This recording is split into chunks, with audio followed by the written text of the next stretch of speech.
The World Trade Center was blown up by very high advanced explosives. Is it possible for we, the American people, to trust you with our economy if we can't trust you with restoring the rule of law? Yes. Thank you. Thank you. Thank you. Sorry. What do you mean, yes? You can trust me. Are you gonna do an investigation? Everybody. Sir, are you part of the treasonous cover-up of 9/11, or are you gonna help clear this up? Come on. Vice President Biden, this is about treason under Article 3, Section 3 of the Constitution. We must speak the truth about terror. Let us never tolerate outrageous conspiracy theories, malicious lies that attempt to shift the blame away from the terrorists themselves. Take your own advice. What happens? I tell you what happens. Blam! I have a window that looks directly at the World Trade Center, and I saw... No collusion! Shit's getting way too complicated for me. Jerry, if I'd your hair, I'd be president. Welcome to The Antidote. This is Greg McCarran. And this is Jeremy Rothko. We are recording. It is Sunday, September 12th. We have 1 day past the 20th anniversary of what I still say is the most consequential event of our generation, both for the United States, I believe, and the world in general, in terms of all the changes that have taken place since. Of course, we could argue about COVID. I'm not here to argue one way or the other about that, but certainly, as far as the generation I grew up in, very obviously super consequential event that's still in just about every way becomes more important as time goes on. Of course, that's the events of September 11th. September 11th, we just passed the 20th anniversary, and anybody who's been following us for any period of time knows that this is a key topic that we constantly continue to go back to, both in terms of the events of September 11th, but as well as also the aftermath of it, as well as the lead up to it, which you could say was of both the short-term lead up and a long-term lead up to the events of September 11th and all that have followed.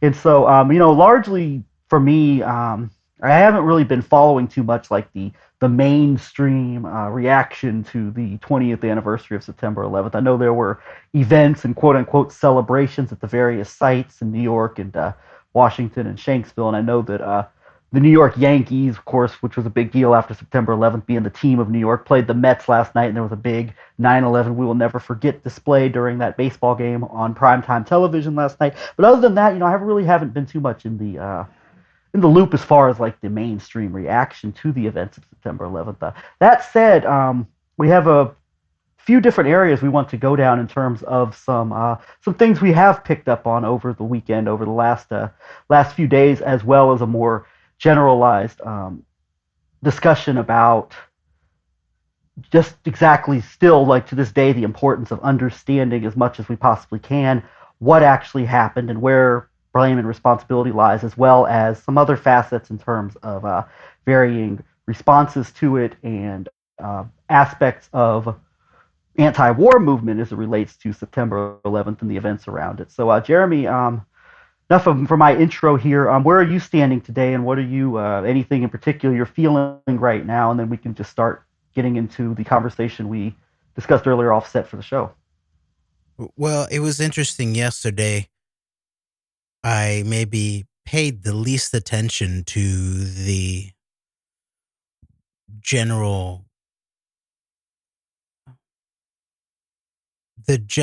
mainstream honoring of the day, the way that it's done. I usually like to pay attention to that and tune in to the reading of the names of the dead and see how the mainstream media is spinning the whole thing. And this year I was not called to that. And I do get the sense of of breaking free from what I've called this cult of the calendar, or a calendrical cult. And of course, I'm not saying that to dismiss the importance of anniversaries, of holidays, which we always mark with a date on the calendar. But there's something very unique about the way that September 11th has been perpetrated into the general public consciousness, which we've spoken about many years ago, actually, but just by pointing out that it seems to be unique in terms of an historical event that is identified by the nomenclature of the numerology of the date specifically. And we pointed out how strange that feels. Like the Kennedy assassination is not called 11/22, although there's obviously there appears to be numerological patterns to some of these deep events, which is a whole nother matter. That and the combination of preconditioning and the pre-architecture of public consciousness in terms of these kinds of events in mass media and movie and TVs and stuff like that. But just on the very basic level of the obvious fact that I'm not aware of any other event that is referred to. Maybe the closest that we talked about is 4th of July, but it's still saying 4th of July. It's not 7/4, right? So there's something there's something there about the way that the terminology 9/11, obviously there's something to that. There's all kinds of things to that, but the most obvious is that emergency. And then the other thing about it is that we pointed out that describing it via this anniversary of 9/11, it almost dehistoricizes it. It takes it outside of the normal course of historical analysis, where you can talk about an event as in a framework of a calendar where other events took place.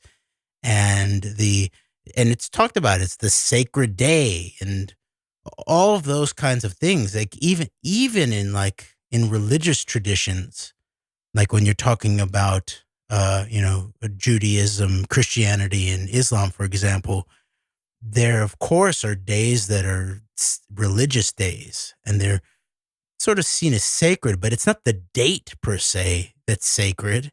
It's the meaning of it. And so there's something that needs to be reckoned with, I think, in order for us to begin to think properly through the totality of the parameters about what happened on September 11th and what it actually means and what we should actually, quote unquote, never forget. Never forget. What about remember? What do we need to remember? What do we need to know? So there's this whole array of these very subtle, but then ultimately obvious trinkets of mind control that I see as associated with the perpetual celebration of the trauma of 9/11 as a sacred numerological day that I believe is an entry point to beginning to think through all of these different kinds of intellectual, spiritual, epistemological stumbling blocks, many of them very likely even put there by aspects of the network of the perpetrators or those who are in league with the perpetrators of September 11th, in order for us to not be able to think through these things. And I'll finish up with this, but for example, one thing is just the attachment to the date and the attachment to the anniversary. This ran through the 9/11 Truth Movement. I talked about how there was the black T-shirts about at ground zero on the anniversary of the day of. So you're creating this thing about how the truth is oriented about a specific place, a specific time, once a year, and a specific approach to it, rather than an ongoing public conversation grounded in the facts and forensics, but oriented towards analysis of the who did it and why in a way that both directs itself towards core political understanding i.e., how can we improve our situation? How can we rectify our public situation? How can we solve the conundrums of our public political situation? But also in terms of how you could think through that kind of thing. It's if the assertions that we continue to make that, first of all, of course, we were lied to about September 11th. We're lied to about everything from big to small, from almost every single major event in our American history. At some level, there's lies piled on top of it, at the very least, if not originating in the incident itself. But even the small, just for Anthony Fauci, in the beginning of the newest 311 operation, in terms of the quote unquote response to the obviously lab engineered bio warfare inclined pandemic. Of course, we don't have the forensics of that well nailed down at this point. Not as well nailed down as we actually do in terms of September 11th. But Anthony Fauci, in the beginnings of the newest 311, lied to the American people about the basics of public health. If you're dealing with a virally based respiratory illness that is aerosolized, and then telling the American people that they shouldn't wear masks. And that was a lie. We know that now. We know that was said because of reasons of a lack of proper public institutional planning in terms of personal protective equipment, things that would even touch more deeply into the outsourcing of just the basics of our economic sovereignty and capacity in the United States of America over decades and decades of time. And for example, the role of people like Henry Kissinger in that evisceration and that outsourcing. So I just mean to say that, of course, we were lied to about 9/11. That would have been an important thing to understand and say 19 years ago or 20 years ago. The most sort of perceptive and serious people were saying day one around 9/11, it's a lie, what we're being told about who did it and why. All right. And we're not in 2001 anymore, or 2002 to 2003. There is a lot more that those paying attention and doing some basic amount of work in terms of both the forensics and physical facts of September 11th and what that then means about what you can assert in terms of common physical sense about what did and didn't happen, for example, in what's now been called Ground Zero, Lower Manhattan, or what it means about what we can properly hypothesize and assert analytically in terms of the more contextual, what in a legal context you might call circumstantial evidence, but which is circumstantial evidence is almost always the key to proving. Remember, proof is always a sliding scale concept, and even in a legal fashion, where you go from criminal proof is somewhere beyond all reasonable doubt, right? So that's pretty high up there. That's 90 to 90%, and up above 90% idea of proof that it's true rather than false, the hypothesis, the legal hypothesis. But then on down to things like clear and convincing, which is maybe more than 50%.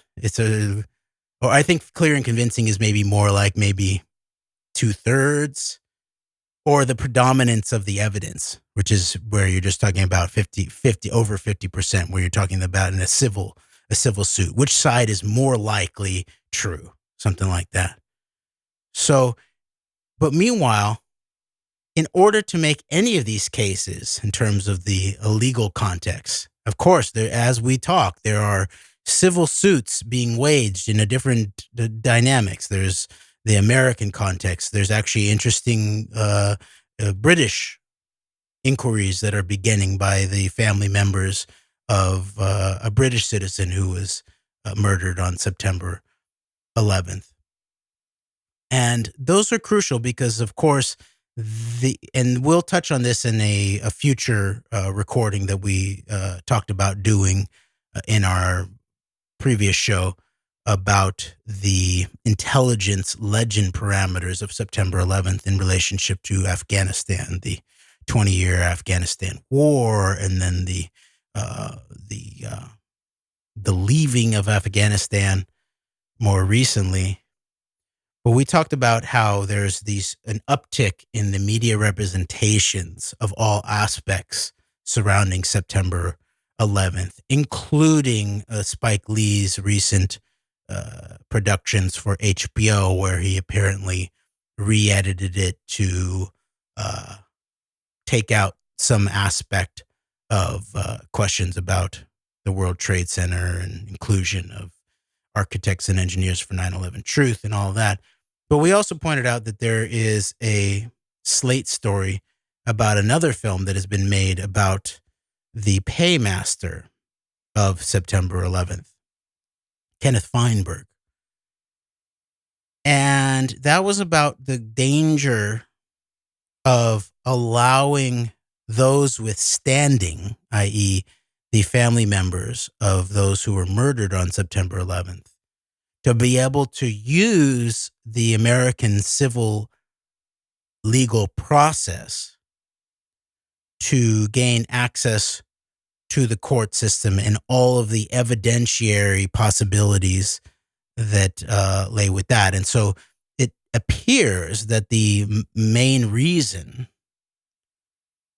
at least what if you would suspect that someone who did September 11th, who was hiding their involvement in it, and it was different than what we were being told by the totality of the corporate media and the government sources, then you would imagine that a key piece of that would be to not allow or to try to dissuade, by any means possible, dissuade as many people with standing from bringing their cases into the legal system, where there would then be a problem of discovery, which includes documents, but also includes putting witnesses under oath, potentially on video tape, but definitely in transcript in terms of depositions, and where all of that goes. And it's very interesting. I'll just say this, that early on when I began to really understand September 11th and begin to associate myself and begin discussions with people who were part of what we might call the 9/11 truth movement, I very soon realized that this had to go beyond just information, that reading books, handing out flyers, making films, printing up and passing out DVDs, doing bannering, doing civil outreach on the street, and even doing journalism and press style confrontations with interested parties, that none of that was enough.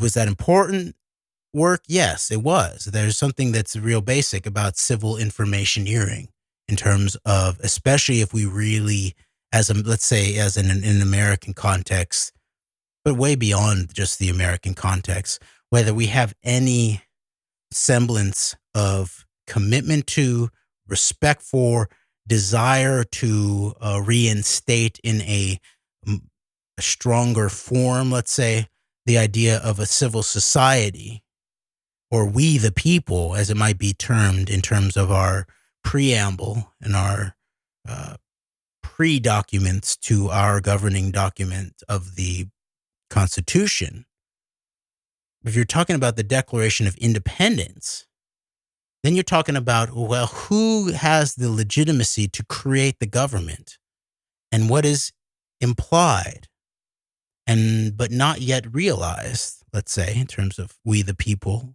we all the people, is that we the people, before and underneath and above the government, we are the ones who are and the only legitimate source of power in relationship to the government. And of course, then that flows down from the hierarchy of sovereignty to what then might be called the Bill of Rights in relationship to the set of limitations on the government that does not prescribe our rights, which could be seen as natural rights, not even civil rights, but natural rights of human beings to be able to be free to think, to speak, to assemble, to worship, to have freedom of conscience in a deep and spiritual, religious, and even psychological way. And that the government didn't give us those rights. The government was just prescribed from not being able to violate those natural rights. So obviously the sovereignty of our minds and the sovereignty of our knowing, our epistemological sovereignty, we might call, is related, I think, to our political dignity and our political viability, I might say. But it's not enough. Civil informationeering and getting information to each other is necessary but not sufficient in terms of any proper political process where we are not going to allow the endless high crimes and, dare I say, treason related to September 11th. And it's not just national, obviously, it's international.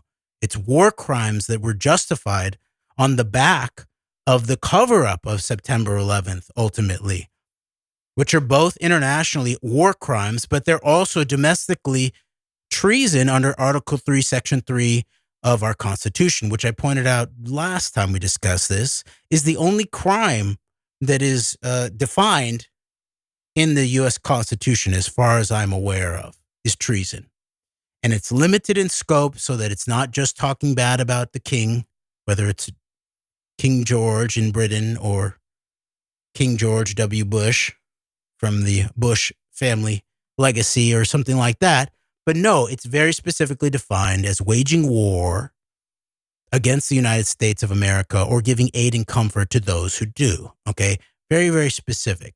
Now, you could then make arguments about giving aid and comfort is usually the terminology that is utilized to basically make any political decision that you disagree with an example of treason or something like that.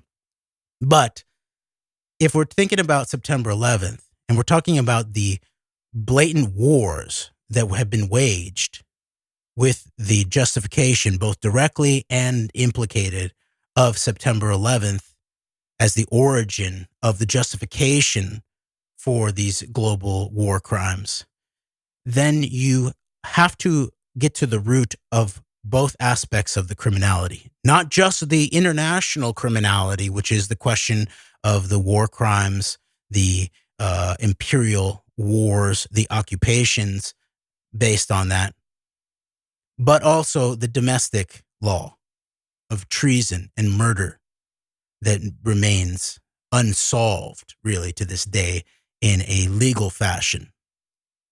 So in order to get there, we had to go beyond just saying we were lied to. That's not the way that you either make a political case or you make a legal case against somebody, unless you're in a civil suit in relationship to fraud or something like that. If you can prove you were lied to in relationship to contract law, I guess then maybe you then could bring suit just based on that. But if you're talking about serious, bodily harm, criminal law, definitely murder, lying is evidence of bad faith, but it's not proof of the crime. And you can't bring a grand jury. You can't bring it to a grand jury based on just we were lied to by the government or something like that. No. So early on, let me finish the story and then I'll pass it back over to you, Greg. Early on, no problem. Okay. Early on in my involvement in the 9/11 truth discourse and talking with others, I kept making the point. I was like, okay, now, all right, we understand that we were lied to. We even understand we were murdered on 9/11. And remember, that's the whole big division between those people who celebrated Richard Clarke, who infamously told, I think, the 9/11 Commission early hearings that he was telling the family members, your government lied to you. But it was much worse, much, much worse than that. Someone murdered us. We were not just lied to, we were murdered. And it wasn't even just us as Americans. For all those fake-ass rhetoricians of the so-called anti-imperialist left, who try to pretend like the core of the moral reason for being of the 9/11 truth movement is just that American lives matter, ALM or something like that. Never was the case. It was always... We're going to get to one of those people a little later on, so brace yourself for that. It was always the case that 9/11 truth was understood as the precursor for 9/11 justice, which was the precursor for peace, for the war crimes justified by 9/11. That was always the point. I was a peace activist well before I was a truth activist. But once I discovered some of these deeper aspects of the truth about September 11th, it became quickly obvious to me that just as it is described that peace is justice in action, which I believe to be true, justice is obviously truth in action on all these scales.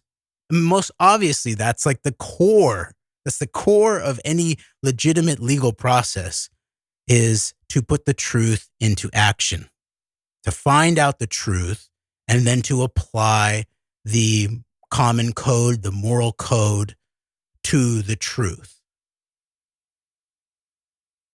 And so this is a crucial thing that I early on understood. So this was not about that this is the truth that is most important or the only truth that mattered. No, it was that, all right, we're a country of, we're in the United States of America where we're engaged apparently in endless war, which includes all of the negatives of that, includes the death and destruction perpetrated against quote unquote the other in quote unquote over there. But it also obviously includes the death and destruction of quote unquote our own countrymen and women who were sent over there to both potentially kill and be killed. But it also includes all of the economic costs, the moral costs, the liberty costs in terms of everything that we know, in terms of the post 9/11 assault on the Bill of Rights, the surveillance state, the trillions and trillions and trillions of dollars invested in clear negatives rather than the opportunity to invest them in positives. And that includes, first and foremost, obviously human lives are they are a moral and spiritual good and of spiritual and moral dignity first and foremost. But you can also think through it that not only was it all these tax dollars that was spent, but it was a generation. It was generations at this point that were then invested in this. Millions, not just the soldiers, but the whole infrastructure surrounding this ongoing global war on terror, and how aspects of our best and brightest in terms of certain aspects of civil commitment and or capacity and or physical bravery and or technological abilities, of how much of that infrastructure that belongs to each and every one of us, and then also collectively, was then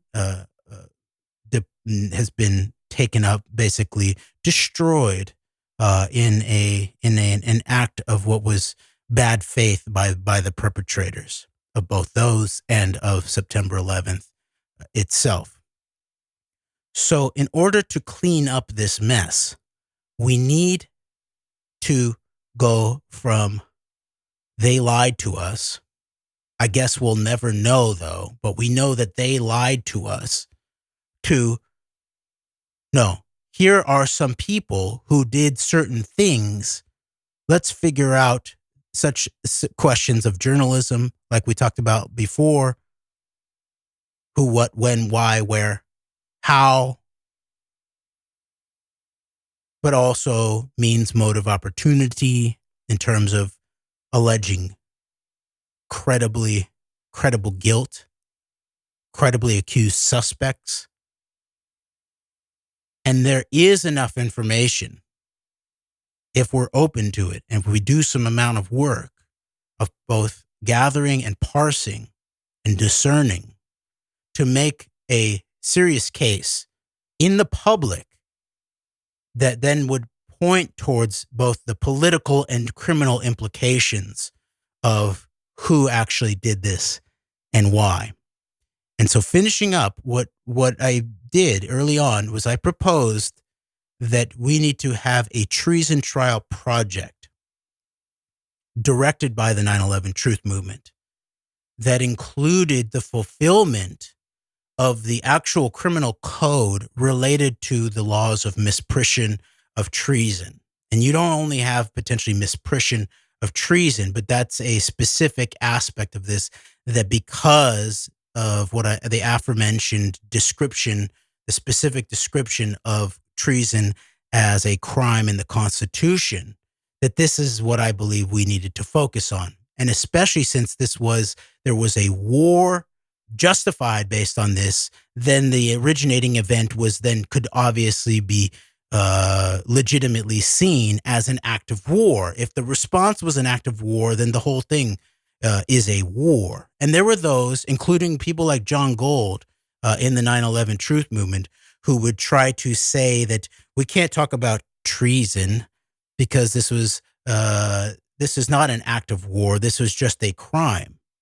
It was a crime. It was murder, but it was also treason in certain elements.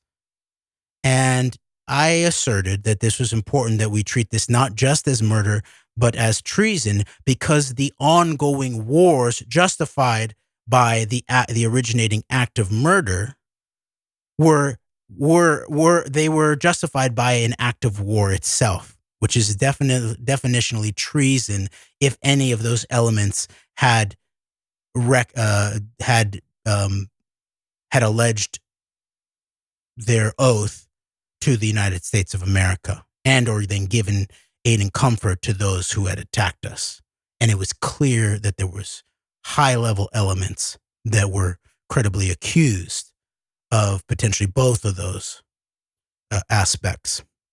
And so I propose that after we had done our learning, our reading, our watching, our thinking, our writing, our discussion, and after we distributed our information, civil information, to others, then it became a requisite to then, if you were consider yourself an American citizen of good faith, to then take the next step to fulfill the misprision of treason codes, which included that you were basically to inform a judge either the federal or state level, and then the executive at both those levels too.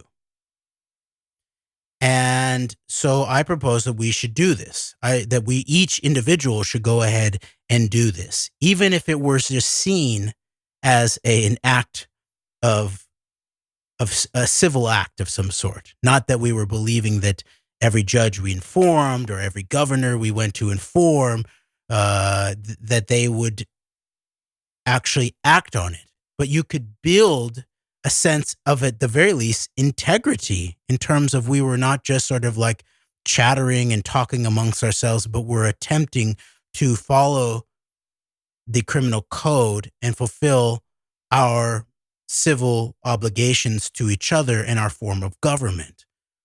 And so I went ahead and did this and created a packet of information with a letter on it, and brought it into the local federal court district in downtown LA, and submitted it to 5 different judges, and then documented it as such.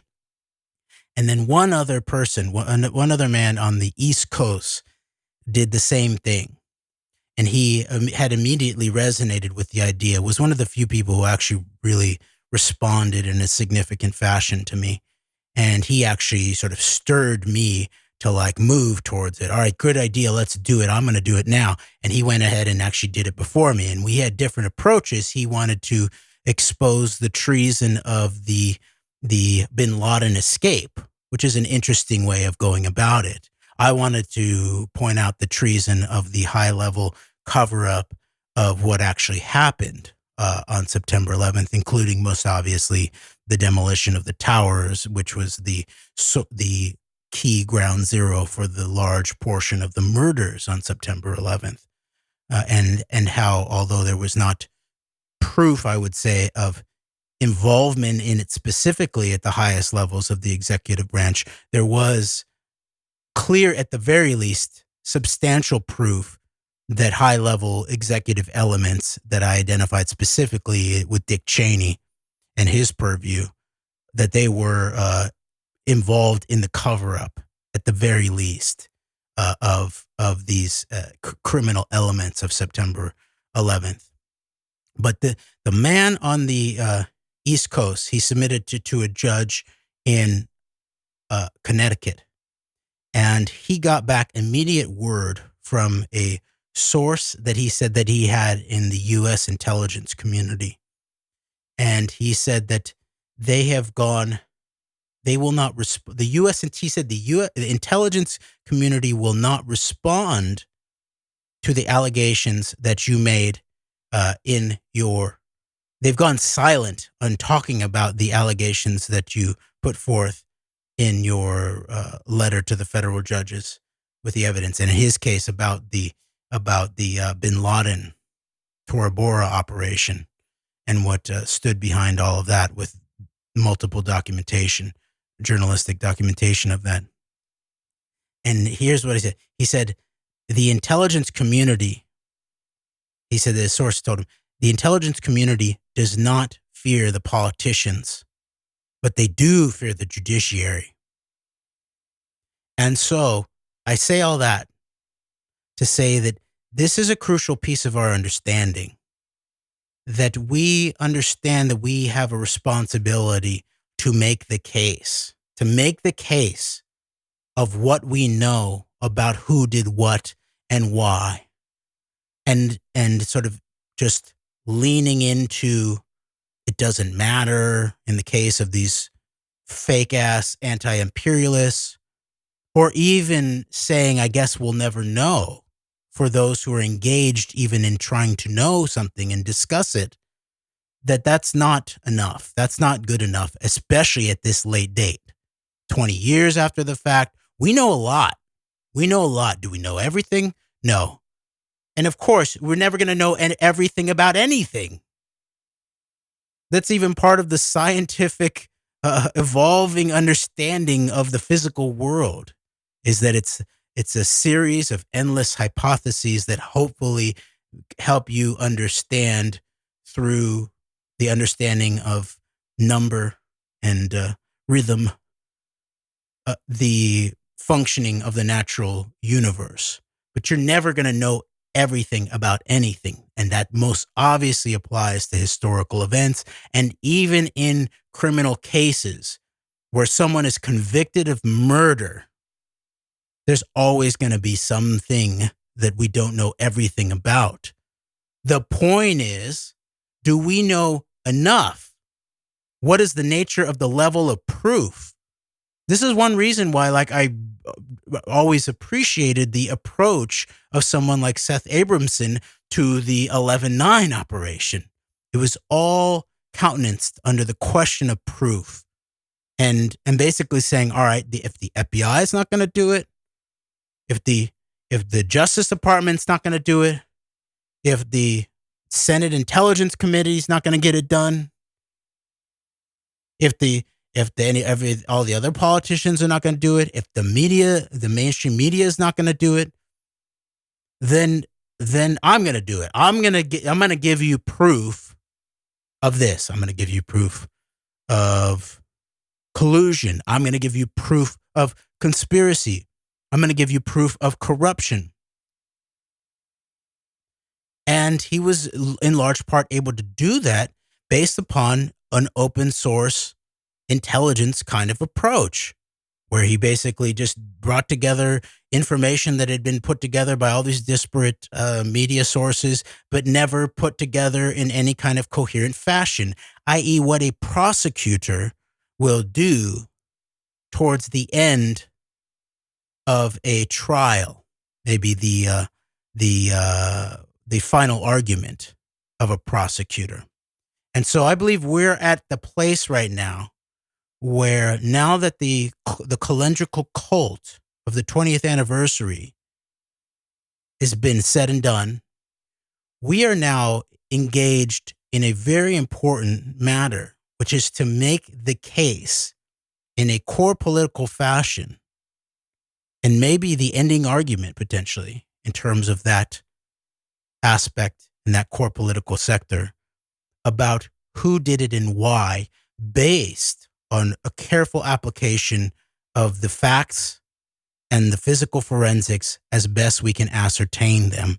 And anything less than that, from whatever sphere, is not acceptable at this point. Here we are on September 12th, 2021. All right, Greg, thank you very much for letting me say that piece.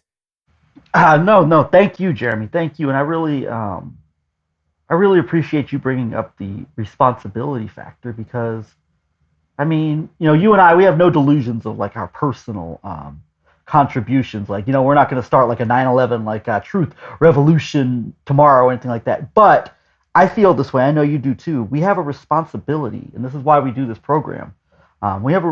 I feel we both have a responsibility. We feel it's our duty and responsibility to speak the truth as we see it the best that we can, and that includes, of course, a big part of that, of course, is bringing facts to power in terms of just what we know and what we can prove, and also things that you can't quite prove, as far as like the constant process of developing hypotheses and changing with information over time, as far as like altering perspectives on things over time, which I feel like that is something you and I have both been exceptional at over the course of our program, is not changing what we believe, but as far as like altering and picking up on things as time goes on and adding that into like what we already see as far as like the world and events going on in the world.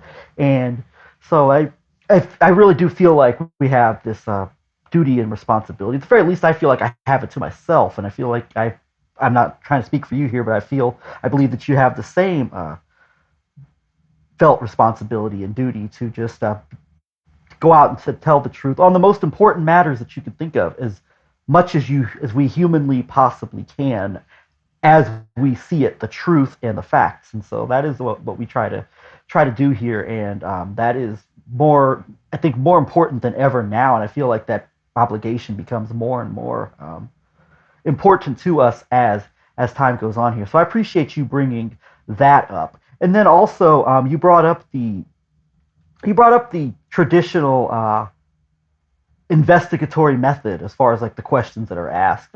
Who, what, when, where, why, and how is sometimes thrown in there, but the five W's and somebody maybe the one H in there. Who, what, when, where, why, and how. And it's interesting you brought up the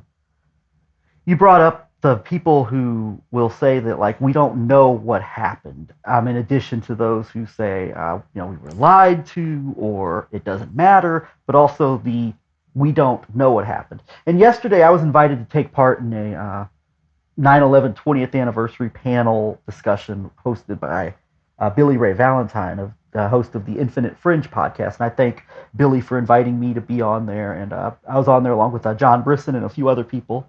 And not to be critical of anybody on the panel or any of the sentiments that were particularly expressed, but what I saw was a lot of that going on. And it goes on in other places too. I think this is something that goes on in a lot of places that you might be able to attest to more than I can, Jeremy. A combination of we don't know what happened, but then also like this generic, very vague notion that they attacked us. They did this. They did this to take away our freedoms. They did this to start wars. No, they. And you hear that all over the place, like throughout like conspiracy circles and the concept of they. Who is this they that is causing these things? They do these things to us. And so, bringing back into question those the questions: who, what, when, where, why, how. And we've been talking among ourselves, and you've in our conversations, the importance of, and I emphasized in this conversation with this participated in yesterday, on the who and the why in terms of the naming names and putting information together and making the case, as you talked about, in terms of things that we've been talking about going back at least to our from 9/11 to 11/9 special, and ever since, in terms of tying the events of September 11th with things that are going on now that are relevant in our over the past few years in our domestic politics as well as geopolitics and international politics of connecting those respective events, September 11th, and a lot of the players, particularly around New York City, as well as some foreign entities, particularly through the state of Israel, and then the events of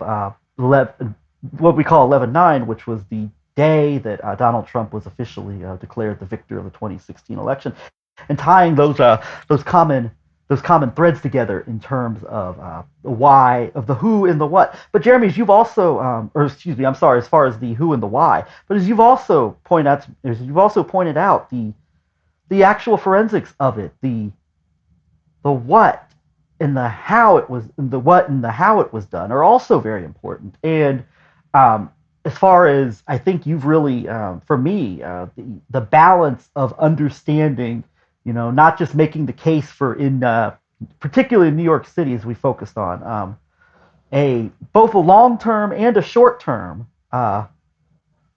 hypothesis theory of who and why. But also, it is still very important. It remains very important. The what and the how of what was done, and because if we don't understand the what and the how, we just have a bunch of names. Like, okay, well, Larry Silverstein called Netanyahu once a week, and they would discuss things. They were good friends. Or you have property being transferred over. Okay, what about that? But then when you connect that with the who and the why, with the means, motive, and opportunity from both a short-term benefit payoff, but also long-term propaganda, long-term goals and objectives and motives that are still being carried out today and that go far before September 11th, actually.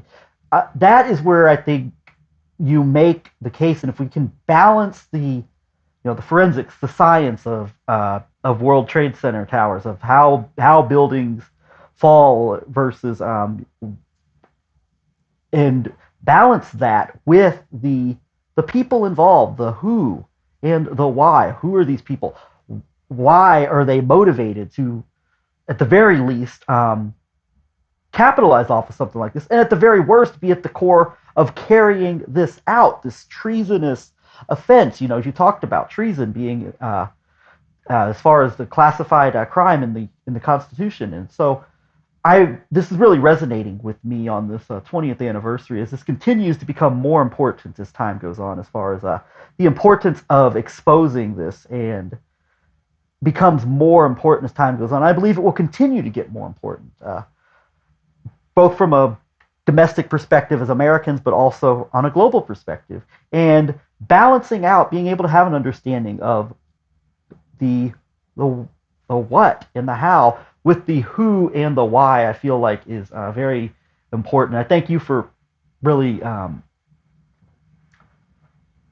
making this clear to me, Jeremy, in terms of the why a balance of these important factors is of so much importance. And I guess for me, the why and the who and the why, I think, really becomes for me it was imperative because of you see so much of like the talk of like what specifically happened in New York, what specifically happened in Washington, what may or may not have happened in Pennsylvania.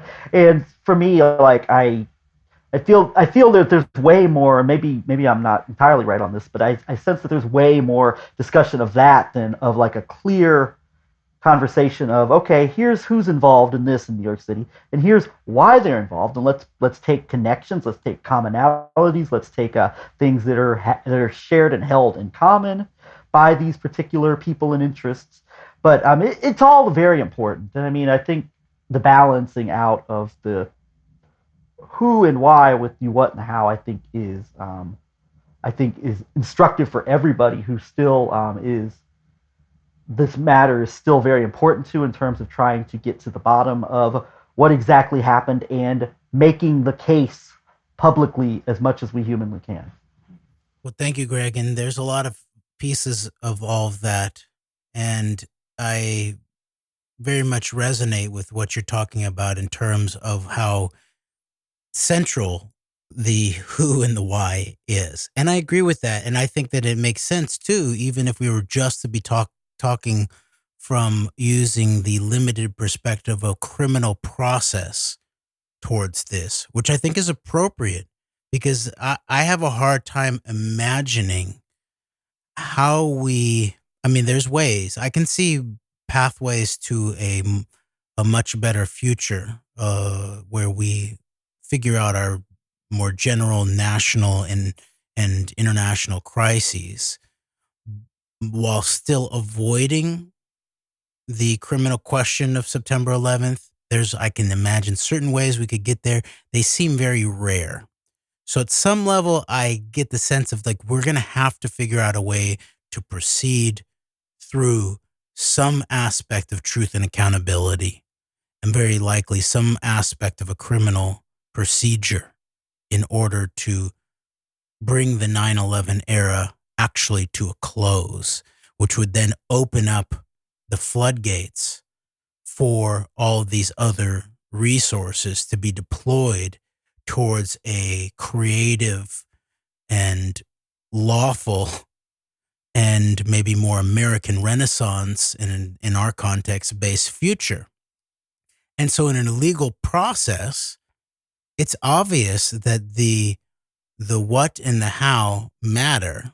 You don't have a case if you don't have a what and the how. This is always the idea of the smoking gun and then where it happened near the body, or the body and then the smoking gun, right? And of course, there's almost never a smoking gun. There's a murder weapon. Often there might be fingerprints. There might be a witness of some aspect of the crime or the lead up to the crime. And so obviously you have to have a baseline level of things like what, when, and how. But ultimately you have to get to why. That's next, right? You got to have then a motive. But ultimately it's about who. And that's a crucial piece of our legal system, is that we're not all culpable for an individual crime.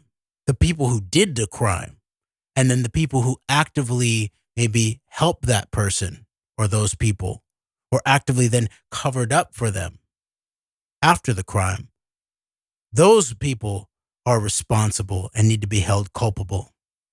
And those are the two aspects of the legal system that are crucial. One is that it helps actually build history because it's should be yoked to the truth. The justices obviously must be yoked to the truth.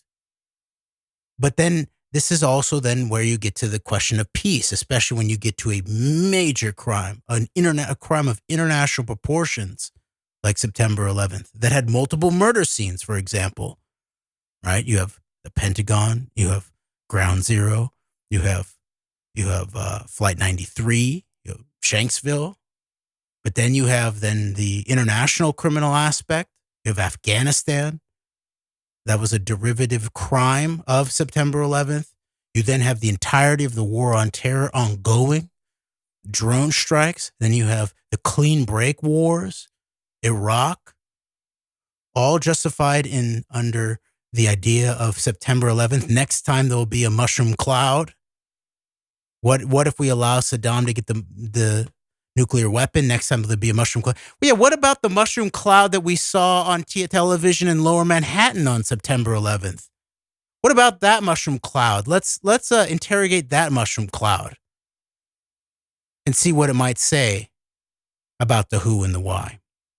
So I do agree with you, Greg, that like the focus on the who and the why is the crucial thing.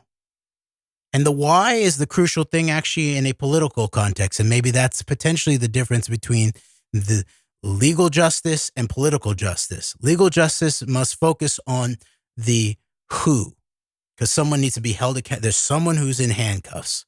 There's someone who's presenting themselves to a jury. There's someone who's going to be potentially locked up if found guilty. But in a political context, the why maybe becomes more important. The who is still very important, but the why becomes maybe even more important because the end goal is to construct the public good, right? That's the legitimate end of legitimate government that's under we the people, and that is given its legitimacy by we the people. Is the why of the why should be the public good, not imperial expansion, not the extension of a unilateral moment, not a Lakudist plan for greater Israel, not a plan for the destabilization of the West and the discrediting of the West by luring it into its own Afghanistan, its own next generation Vietnam as the elements of the West, the U.S. and Israel most specifically, quote unquote, gave the Soviet Union their Vietnam and Afghanistan. None of these are legitimate whys for massive action such as war. I understand that that's sort of the way things go or have gone, but that's not what our government's supposed to be about. And so we have the responsibility to assert something else there. But I think the main thing is that we begin to create structures and categories and conceptual strategies for beginning to not only understand some of these things, but also to be able to talk publicly about them. And so these are the sort of maybe two wings of the ongoing cover-up, not always overt, not always conscious, but almost a subconsciousness of cover-up. Sometimes it's more overt. But the two wings of it are, well, I guess we'll never know. We were lied to, but I guess they did it. We're lied to, but I guess we'll never know. Two, it doesn't matter. The other wing is it doesn't matter as much, or maybe it doesn't matter who did it. It matters what was done afterwards. Or it doesn't matter as much as these international things that were done to quote unquote other people. I just want to remind everybody that even just in lower Manhattan on American soil, so-called homeland, that there were people from over a quarter, there was nationals from over a quarter, maybe up to a third of the countries in the whole world were murdered on September 11th. It was an international crime. It was an international war crime, even. September 11th. The cover-up of September 11th being perpetrated by some of the highest levels of the municipal government then in New York. For example, people like Rudy Giuliani to Bernard Kerik, on up to the highest levels of the federal government. People like Michael Chertoff, the head of the criminal division at the Justice Department on September 11th, on up to the highest levels of the executive branch, most obviously Dick Cheney and his office and his milieu. Not only treason we're talking about, but we're also talking about the perpetration of international war crimes, that most especially at Ground Zero, right? Some might say the Pentagon, if this was actually some kind of military attack, the Pentagon is a military target, even though there's civilians who work in the Pentagon. The Pentagon is a military target. The World Trade Center was not a military target, no matter who did it and why. So it's most obviously an international war crime, especially if done by state apparatus. And the who and the why leads to state apparatus. Not just one, but most especially one. And as we pointed out, as you mentioned before, Greg, that when you start drilling down on, all right, maybe these are circumstantial facts. Who owns the buildings that just got blown up on television with the human beings in them vaporized, some of them? No parts of their body found, or maybe little tiny shards of bone fragments found on building rooftops more than a football field laterally in an alleged gravity collapse based on the weakening of steel based on jet fuel.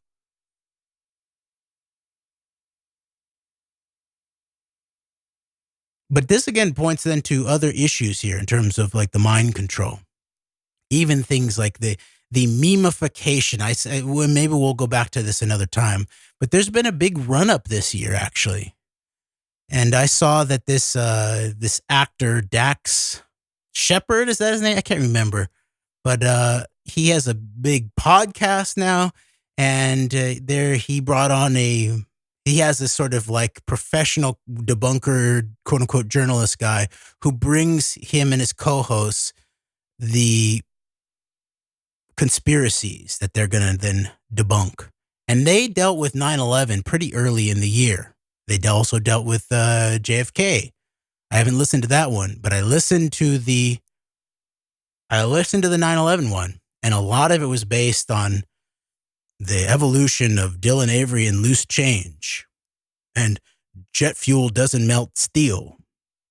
And a lot of this points to, and by the way, a very interesting focus at the end on the absurd hypothesis of micronuclear devices in relationship to Ground Zero. They didn't mention Ground Zero, just the nomenclature, Ground Zero. Well, you never use Ground Zero for like a murder. You don't use Ground Zero even for a building demolition. Ground Zero is definitionally a place of a nuclear explosion if you're talking about an obviously explosive event. So what about that? But I just want to point out that the memes, the memification of our understanding, jet fuel doesn't melt steel, right? That's sort of like the big phrase, supposedly, that is the basis for everything we know or don't know in the quote unquote 9/11 truth movement. But meanwhile, what do the forensics actually show? What are the physical, if we were going to be precise about the physical forensics, we might say something, jet fuel doesn't vaporize human bodies. Or we might say something like jet fuel doesn't vaporize molybdenum, which, by the way, molybdenum microspheres, much is made of iron microspheres that were found. And there's something crucial to that. Because in order to get a microsphere, you're talking not just about melting, you're talking about something like, very likely, the vaporization, right? Where it's sort of, where the metal has become sort of almost between liquid and gas and then re-solidifies into, and then by surface tension in the air is then created into a sphere. But meanwhile, molybdenum, which has, I believe, more than 2 times as high a melting point as steel does, or in that realm, something around between, something low 5,000 degrees Fahrenheit. There are molybdenum spheres found. Okay, so once you just parse out the forensics of this, take it out of the realm of memification, and then you can actually have a serious conversation here about what happened. Because as we talked about before, Greg, you can only get so far trying to reverse engineer from the who and your suspicions about the circumstantial evidence of the who and the why. Larry Silverstein talks to Benjamin Netanyahu every week, up through the quote unquote privatization by such led by such people as Ronald Lauder, with a partnership from people like Eisenberg at the Port Authority, New York, New Jersey Port Authority. And by the way, remember who Eisenberg's staff deputy at the time was. He ended up helping the deputy campaign manager the 11/9 operation in Donald Trump, but a Dole KU guy, Michael Glassner. Right, so there's people with names that are in certain places at certain times. Doesn't mean that they did the thing. But it does mean that they did something. What did they do? Someone transferred the real estate. These people helped transfer the real estate. Larry Silverstein's good friend was part of the deal. Frank Lowy, the Australian-Israeli, hyper-Israeli partisan, who helps fund a quote-unquote counter-terrorism center in Australia. So these people have names. There's dates in relationship to the transfer of this property. But you only get so far by saying then, okay, this property was transferred at this time. This same guy had weekly calls with Netanyahu, who had been the prime minister, was going to be the prime minister once again after he was the main Israeli instigator for the Iraq War and the American Congress, as we pointed out in 2002. But that only gets you so far if all you're saying is, oh, these guys who did the transfer of the real estate and Larry Silverstein who got the major ownership, all of that happened was his building got crashed into by a hijacked plane by Islamic terrorists. Go look at what Tulsi Gabbard, the once icon of the quote unquote progressives. Fuck you, Jimmy Dore. You chump. Someone like Jimmy Dore should be totally discredited just for his support of someone like Tulsi Gabbard based on we assessed it immediately at the time. Not to mention people like the author of The Management of Savagery, Max Blumenthal, who thinks to basically may as well support Tulsi as well. Basically in alliance with Steve Bannon and Tucker Carlson on how great Tulsi Gabbard is, and David Duke. So it's there's a lot of people who share responsibility for propping up Tulsi as this anti-war hero. True. And Tulsi comes through on the 20th anniversary of September 11th, the great anti regime change war TM, and comes through with the lesson we learned from 9/11 is that the Islamist ideology did this globally. And you know, go watch the videos of us confronting Tulsi Gabbard. Be like, no, Tulsi. How about the Israelis who were celebrating? The Israeli intelligence who were caught with explosives in the van. It was on mainstream media that the Middle Easterners were caught.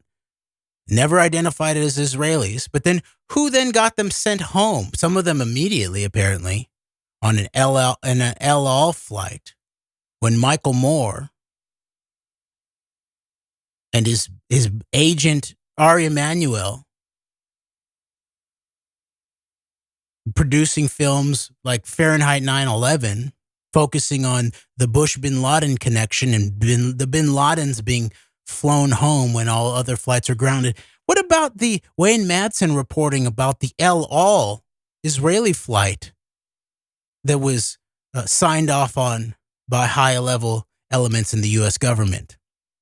Now, I've read that was Michael Chertoff. I've also read that it could have been someone in the Pentagon. But the fact that we don't know about that flight, that we don't talk about that flight, and Tulsi Gabbard is allowed to be some kind of alleged anti-war candidate with people like Jimmy Dore blowing, and all the other people that you mentioned, blowing smoke up the ass of the alleged left and the alleged peace movement and the alleged anti-establishment. She's basically a neoconservative under the guise of being anti-corporate, anti-woke, and obviously anti-Islamic terrorists. And Al-Qaeda did 9/11. Should I read the tweet? Yes, please. Okay, here's the tweet from Tulsi Gabbard. Do some tweets. Twitter forensics for us. Thank you, Greg. All right, here we go. Tulsi Gabbard, 1 day ago. Let us, #never forget, that it was the Islamist ideology which inspired the terrorist attacks and declaration of war against America on 9/11. And it is this Islamist ideology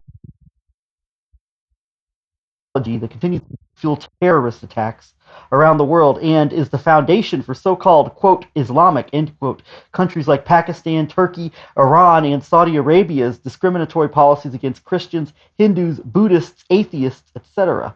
So she blames the Islamist ideology on September 11th and then names like just a mishmash of different countries. Interesting, both Iran and Saudi Arabia are named in there with Tulsi, supposedly she's an Iran dove, supposedly, mixing it in with Saudi Arabia and just, it just seems to me like just a mishmashing of like whatever, of a number of different countries to talk about their oppressive and discriminatory policies, getting outside of whether there's legitimacy or not to that, just the mishmashing into this bigger Islamist ideology that resulted in terrorist attacks against us. It sounds very much like what you'd hear from like the Steve Bannons, the Jack Posobics, that type of propagandist of the world. Well, thank you for filling that in, and maybe since we've already gone a good bit here in this preamble for why on September 12th, quote unquote, 9/12. Remember Glenn Beck, the 9/12 project? That the totality of the forensics, which would include especially the who and the why of September 11th, is more important than ever and matters more than ever.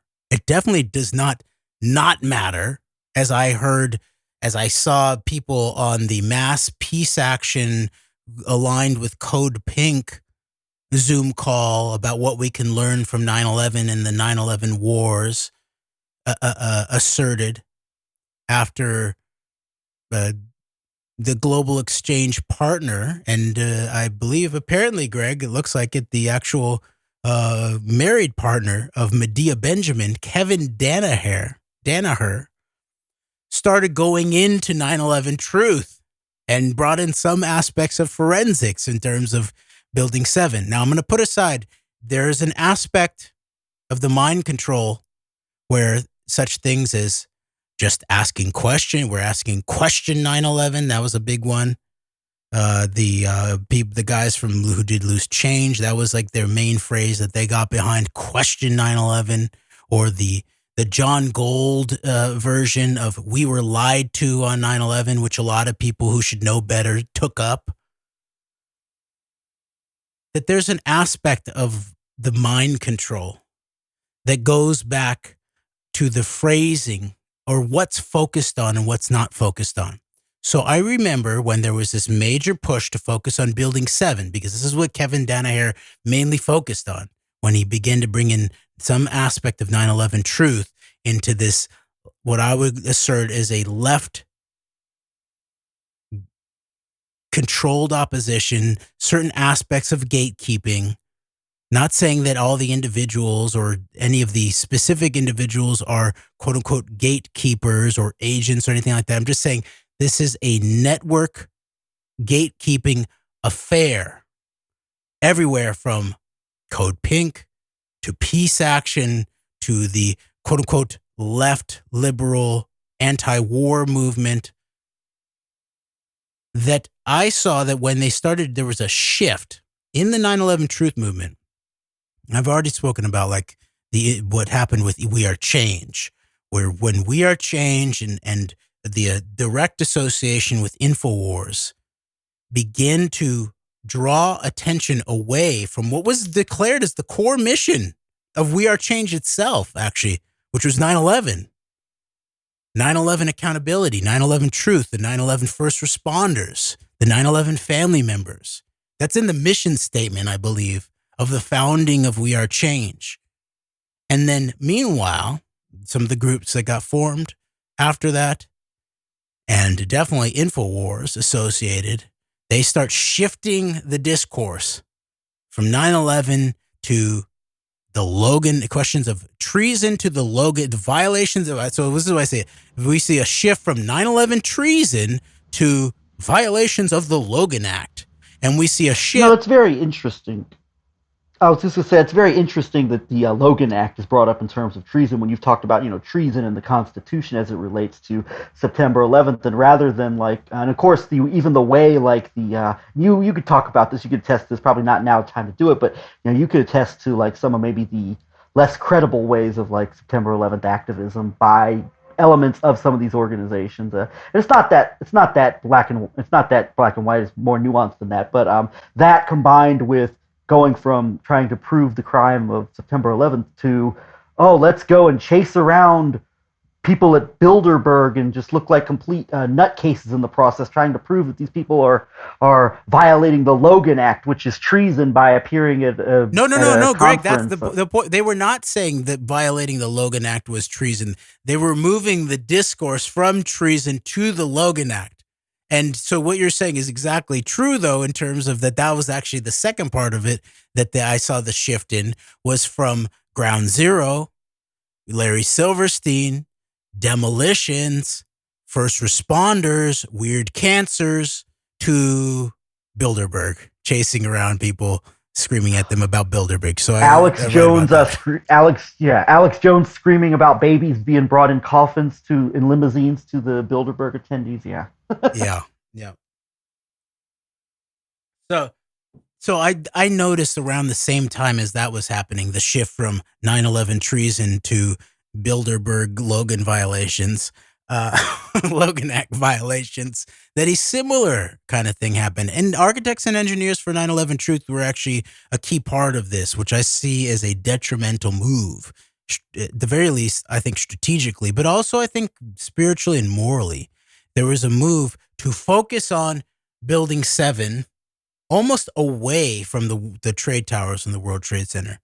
And the observation I made at the time was the crime. There's not necessarily a crime of demolishing a very likely empty office building. There might be. I mean, there's some fraud stuff. Maybe there's some criminal destruction, property destruction. But what about the murders that took place in the World Trade Center?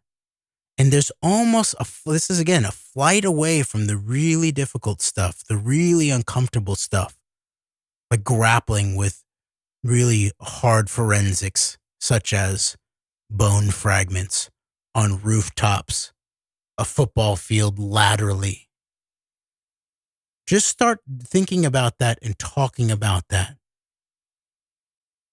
Because, like I was saying before, you gotta have you gotta have to pass a certain threshold in terms of the what and the how in order to even be able to make a case about the who and the why.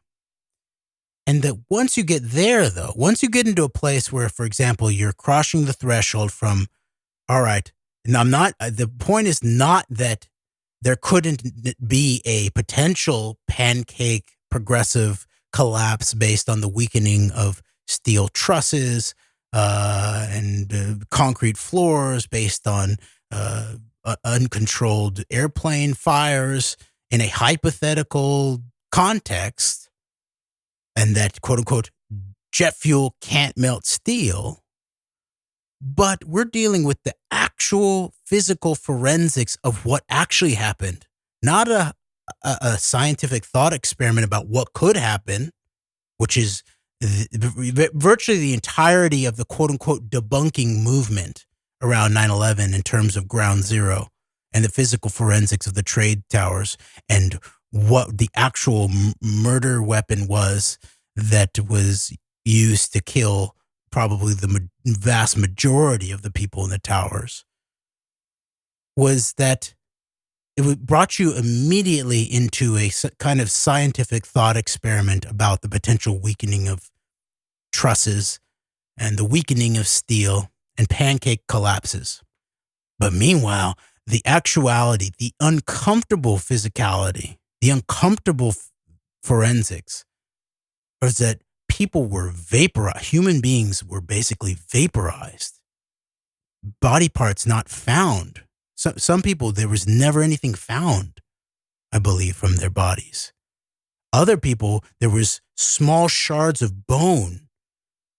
Think about what that is. How do you think about how bones are pretty hard, pretty dense? How do you basically shardify human bones in a progressive collapse of pancaking floors? First and foremost, how does that happen? And then add on top of that, in terms of physical forensics, how do you then toss that small shard of human bone fragment onto a rooftop 300 feet laterally or something like that? So these are the types of physical forensics that are the basic ways to begin to think through and then publicly talk about this, so that you then can say, okay, Larry Silverstein his crime was not talking to Benjamin Netanyahu or trying to purchase the building. It's the fact that this building that he then purchased via his other mega Zionist buddies was then blown up on television a few weeks later. All right, now we're talking. It wasn't that it just got crashed into randomly from the outside by Tulsi Gabbard's favorite Islamist that you love to hate as an alleged peace candidate. No. Now you're talking about ground zero. Now you're talking about, all right, who's in control of ground zero? Not only who owns it, who's running the security for it, who has access to it. Now you're talking about, was there strange happenings in the weeks in the run-up? Were there strange power downs? Was there some kind of cyber element? Was there a security stand down? Who are the elements that the Trade Center security was given over to after the original bombing at the World Trade Center? So now you're starting to talk about Kroll. You're starting to talk about John O'Neill, who, by the way, remember, and we've talked about this before, John O'Neill the at that point veteran FBI agent for just a week or two.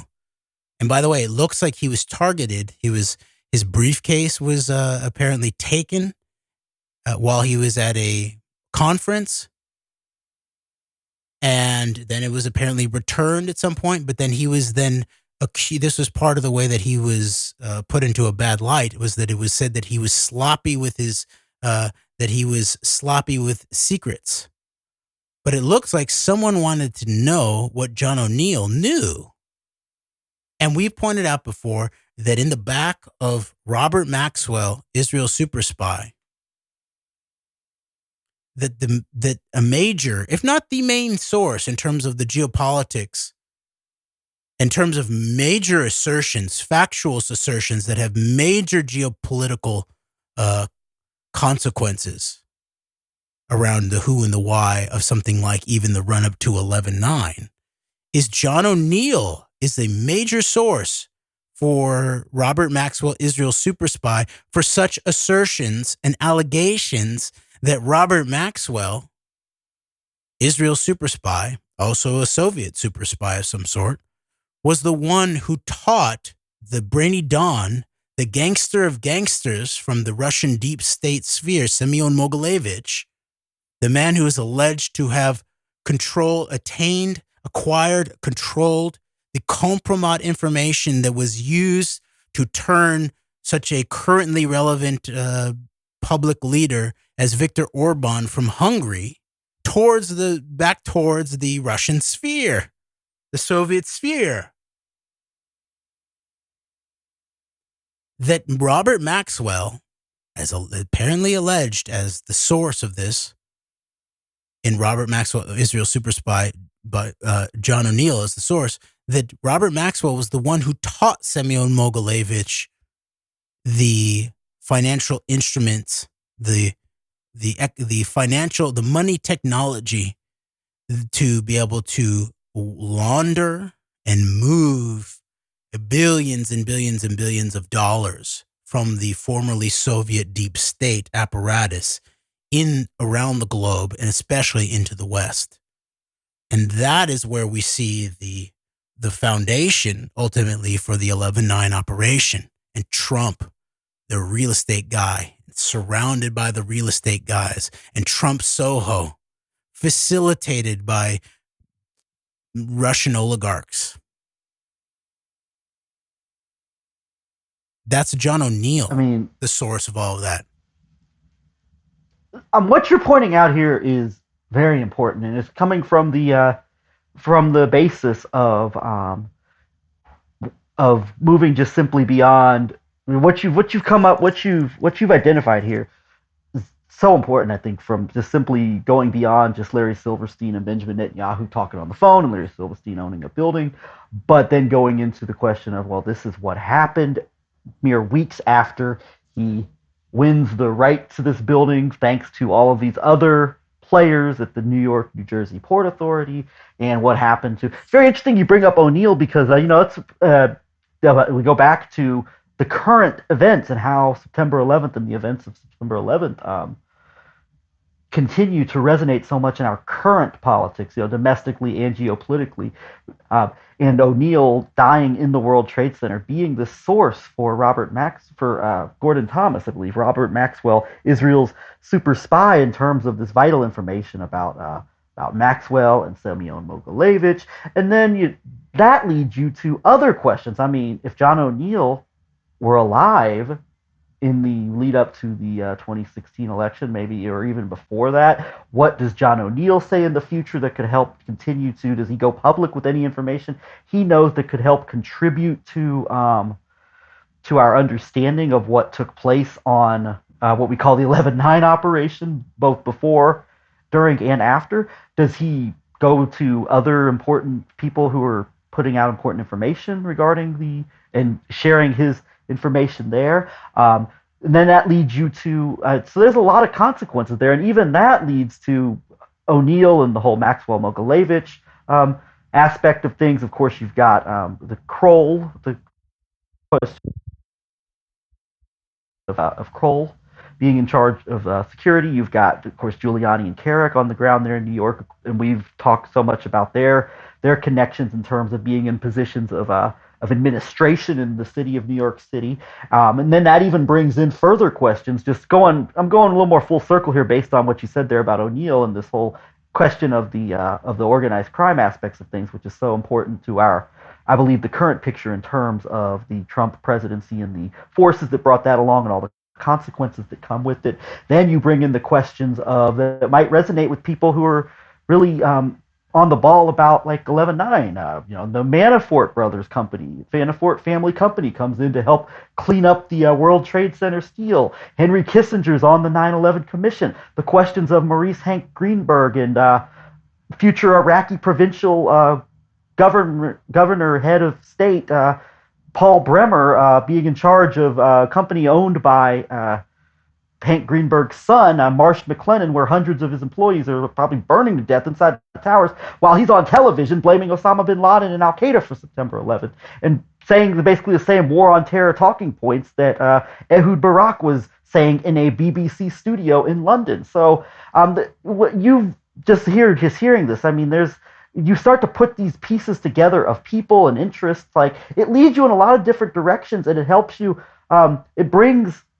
This for me brings September 11th together with the current situation that we're still in right now as a result with so many of the same players from a domestic and geopolitical scale involved with what we call 11/9 with the September 11th, and just the consequences, thinking about like the consequences of John O'Neill, being in that position to where he is put in charge of security and then dies that morning. So I was just tying that together there, and it's more of the filling in of the dots of naming names and understanding motives. So potentially, well, I very much appreciate that, and that is a thread I think that we should continue onwards as we move forward in terms of the direct connections once again between these key aspects of Ground Zero on 9/11. As you pointed out, Marshall McLennan, and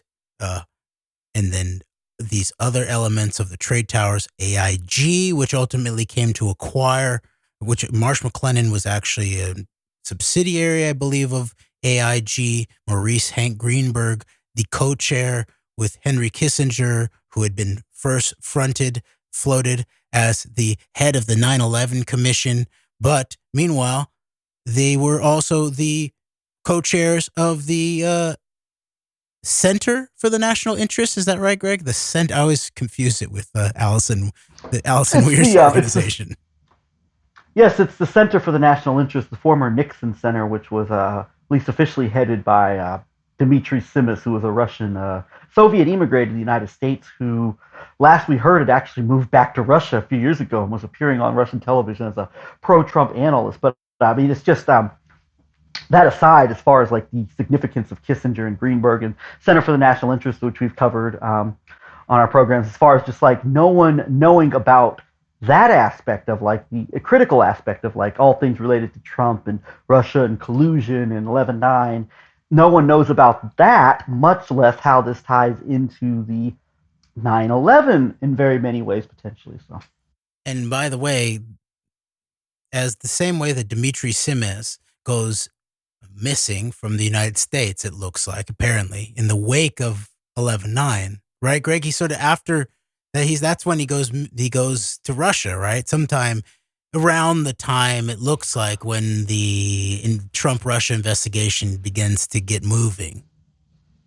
I believe the articles were attributed came out in the late 2018, early 2019 time period. I have to go back and look at that again, but I believe it was in that time period. So by that time, he had left the country. So meanwhile, it's interesting about all the stories now talking about how one Charles Bozeman of Russia Insider goes missing to immediately leaves the States to go to Russia in the wake of the 1/6 operation, the storming of Capitol Hill, and the whole high-level setup of that includes certain Flynn elements and the Pentagon and all of that.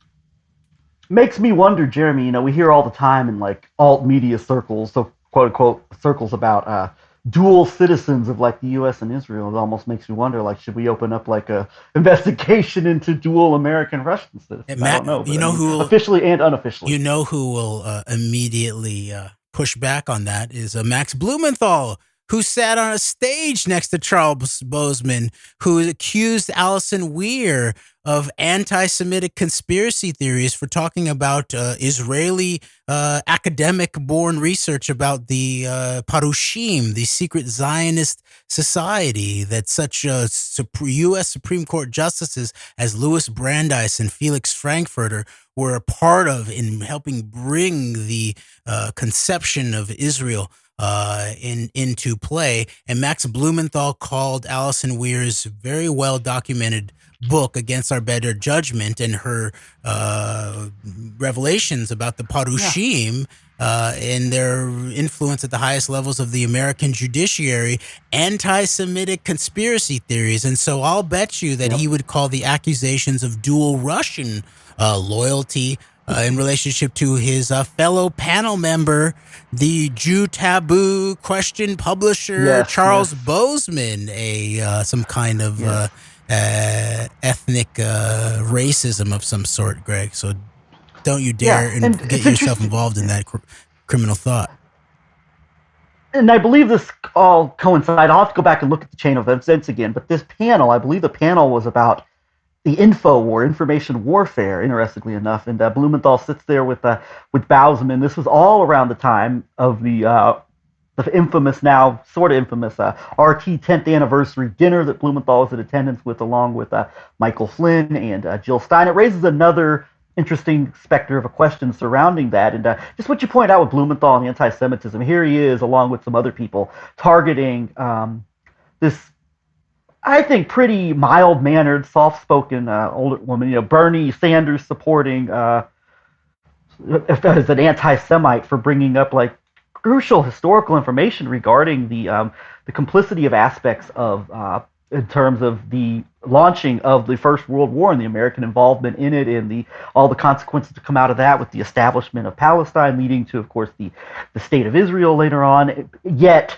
Charles Bousman, who writes an article for Russia Insider about how the Jew taboo, in terms of people who won't discuss the Jewish question, needs to come to an end, and we need to be talking about this.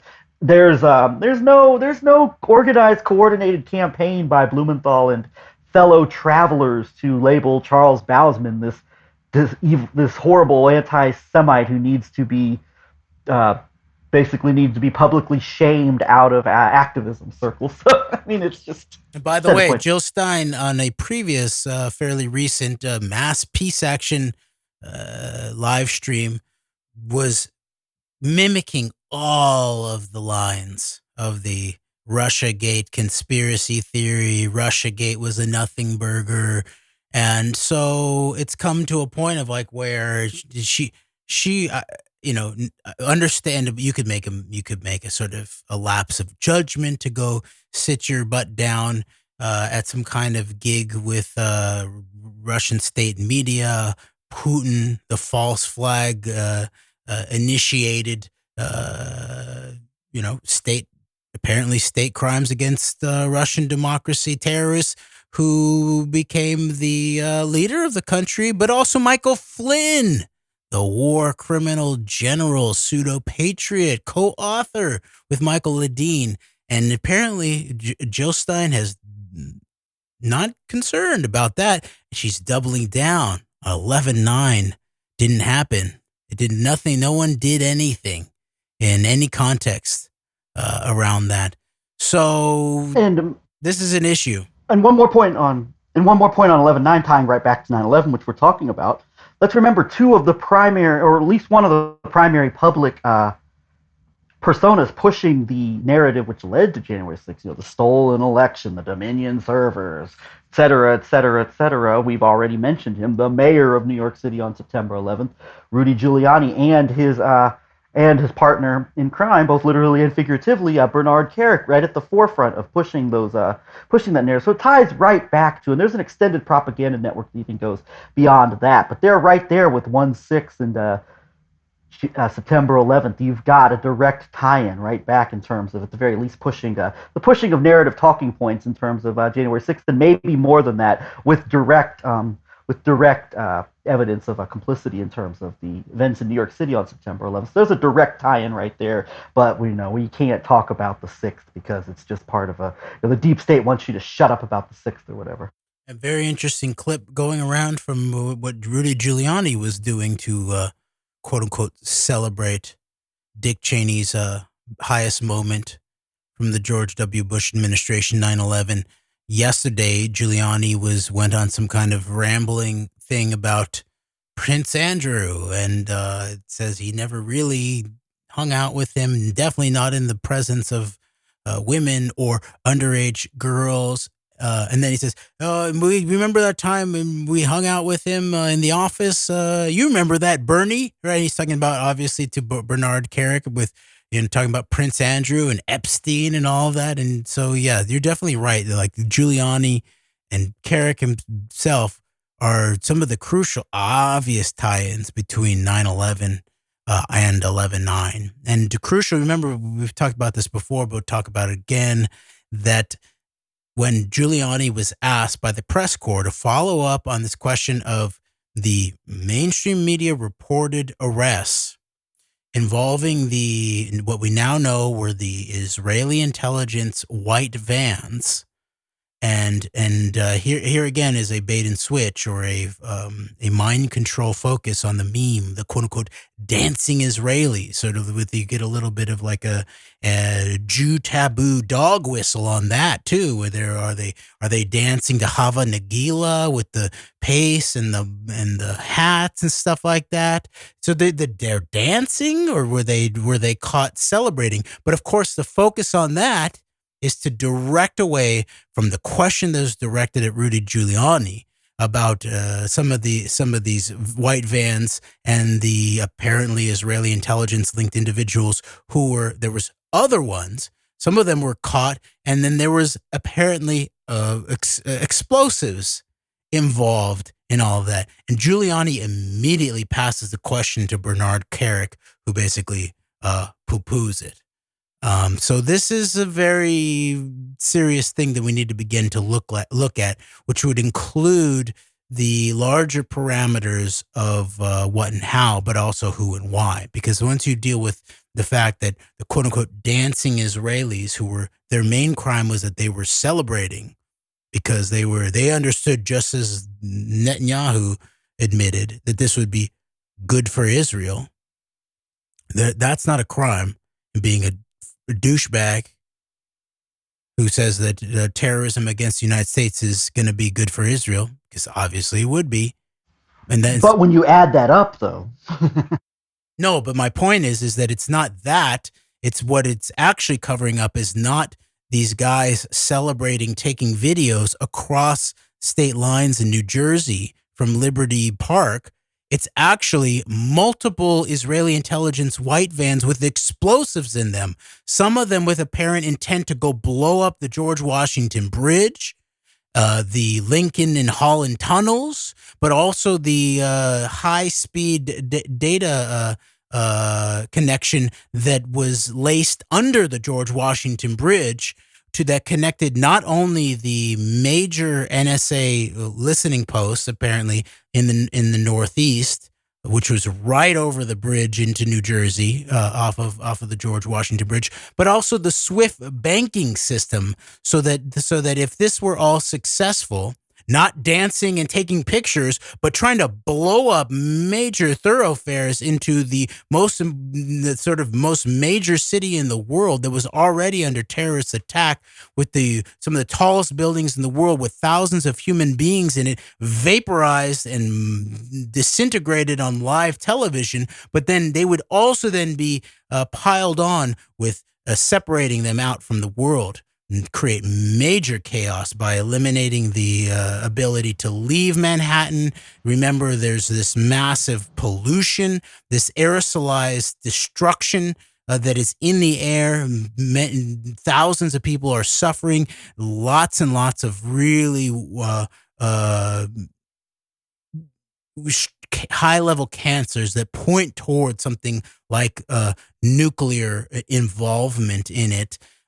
People get stuck in Lower Manhattan via the tunnels, but also then separated out from terms of the SWIFT banking system, taking that down, putting a stick in the eye of the NSA listening base right across the bridge there.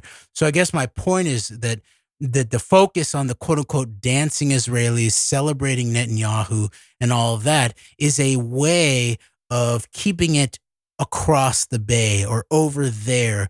And so to keep people focused on Netanyahu saying this thing over there rather than his weekly phone calls to Larry Silverstein in Lower Manhattan at Ground Zero, or not these Israeli spies who were caught on the other side of the Hudson celebrating and taking video and with pictures with flicking Bics and, as if they were celebrating at a rock concert.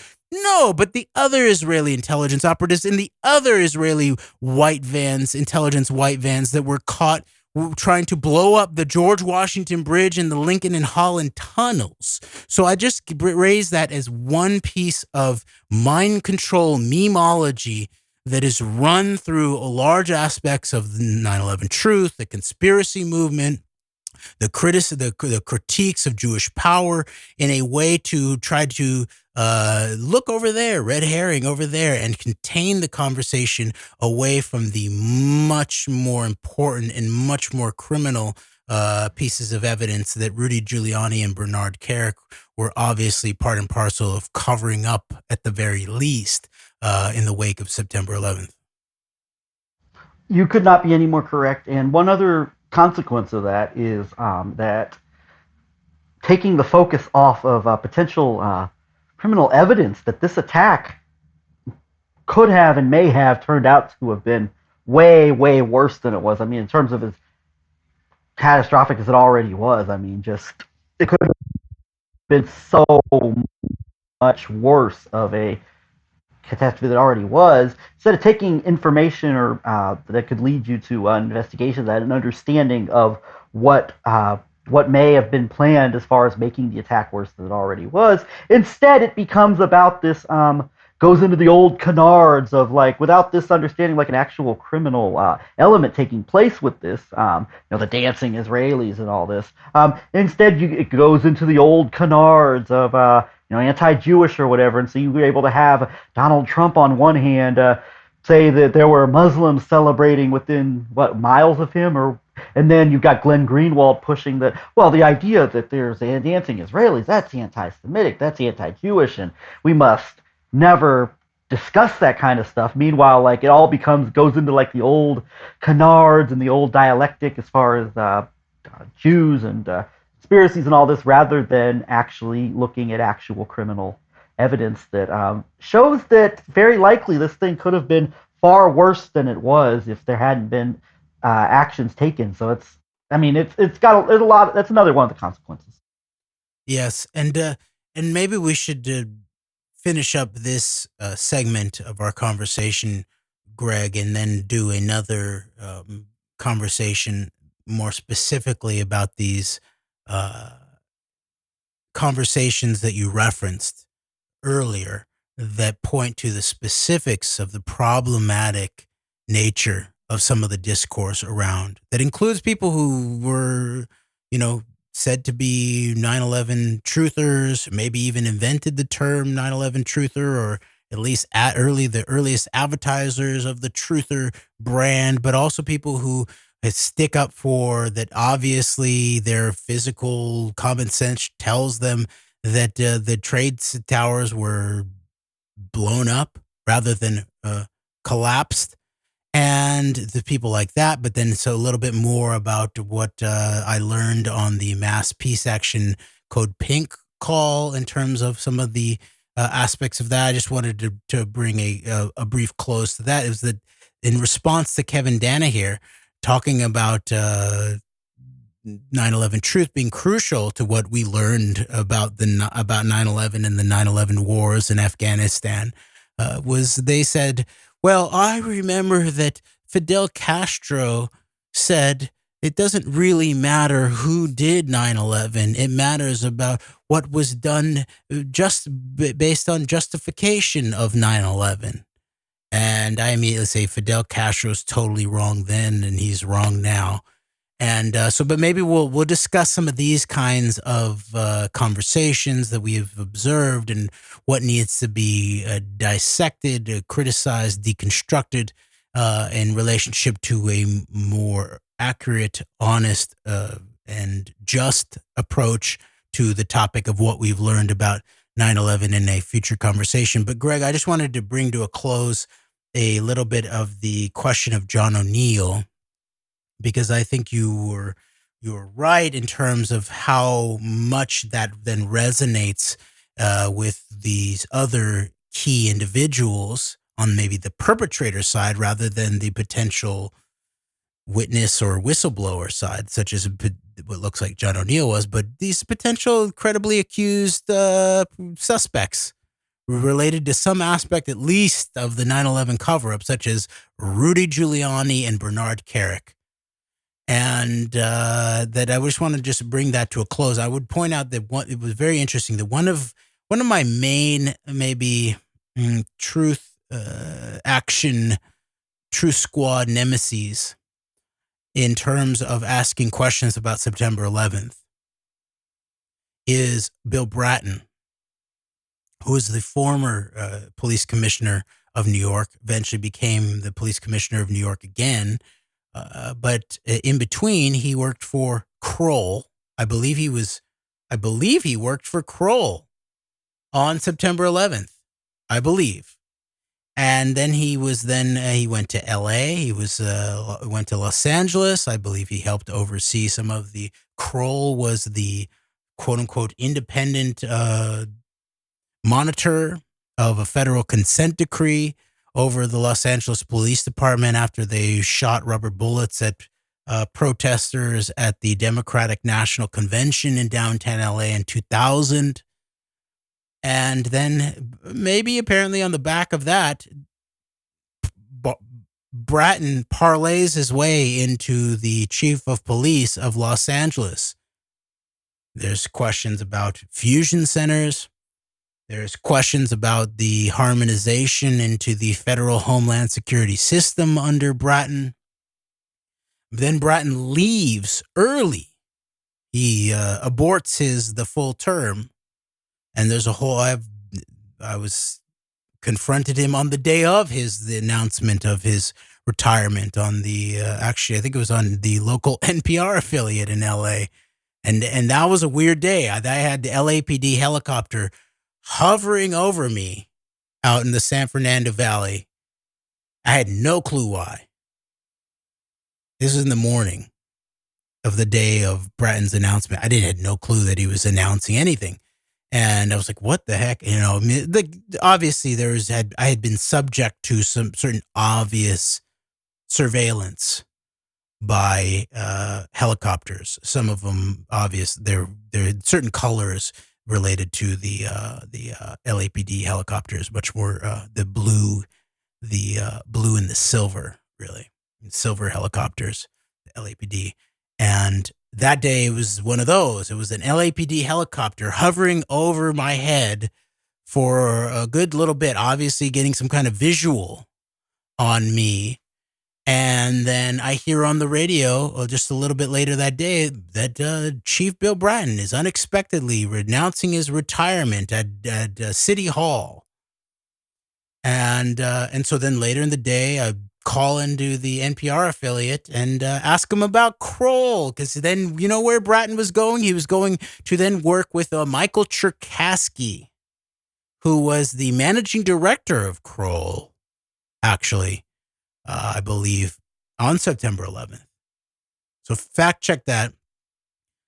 And I asked about this connection of Kroll and the quote unquote security breakdowns at the World Trade Center in relationship to the obvious demolitions.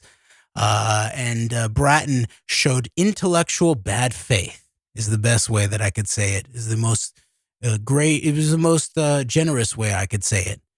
And that I'd already confronted him multiple times before, in person, on camera, about this very specific issue. One time in front of his own command staff. That was not on video, but that was that was very interesting. The command staff appeared. They didn't try to push me away. They let me say exactly what I was going to say to him. And Bratton pretended like he was going to shoo me away as a conspiracy theorist. But then when I confronted Bratton on the radio the day of his announced retirement about this Kroll connection, about he was going to work for this Integrity is what it was called. Integrity. I started in my mind, it's the alternative to integrity, but he was definitely going back to work with Michael Cherkasky, who had been at the managing director helm of Kroll. And Bratton pretended like he'd never heard any of this before, let alone from me, specifically multiple times before. So it was there's an act that Bratton has, and I'll just finish this little part up by telling people they can go look at a very interesting We Are Change LA video where a bunch of us went and confronted him about 9/11 and Kroll and Jerome Hauer and Katie from We Are Change LA after the event was over. And I ultimately got not allowed to go to the after event because I had interjected something when I believed he had been lying. That Katie from We Are Change LA asked him specifically, you know Jerome Hauer? Jerome Hauer, I believe another managing director of Kroll. Jerome Hauer, key figure actually in a lot of this. Jerome Hauer, part of the Dark Winter, the biowarfare drill in the summer lead up to September 11th. I believe it was a smallpox drill in the run up to the actual anthrax false flag attacks on the U.S.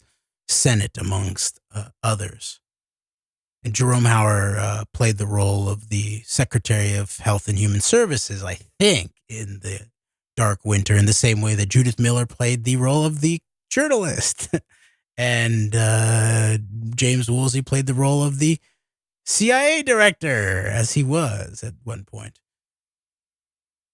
But Bratton admitted, he said, yeah, I know Jerry. And then she asked him whether he knew John O'Neill, because that was a question that she brought up in the forum. And Bratton did his similar kind of what looks to me like a dishonest spin around it. And I believe people can go look at this video. I believe it's still up on We Are Change LA YouTube channel, but you can go watch Bratton talk about how I believe they were hanging out the night before September 11th. I believe that's what he says, but definitely close before September 11th. They were at, I forget the name of that. It's this infamous place, sort of club / eating dining club in Manhattan, and it sounds like they were all together. John O'Neill and Jerome Hauer. He called him Jerry. Bill Bratton calls Jerome Hauer Jerry. So they're very close. Well, obviously you would think they were sort of like Bratton's in this Kroll crew. Bratton's in New York circuit. It appears that Jerome Hauer was the one who helped Rudy Giuliani set up the mayor's emergency operations center in Building 7.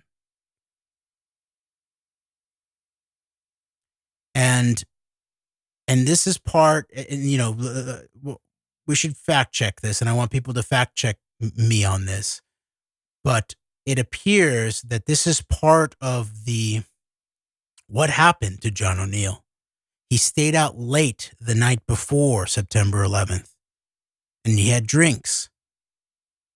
And then he shows up at his newly acquired job as the head of security of the World Trade Center, under the guise or under the contracted employment of Kroll, of Jules Kroll specifically, in relationship to Larry Silverstein's complex.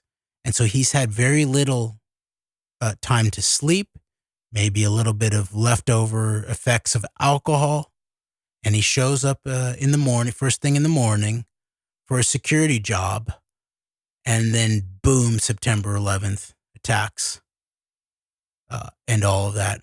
So, who was John O'Neill with the night before September 11th? Was it Jerome Hauer and Bill Bratton? And I'm just asking the question. It's a well-known intelligence tactic.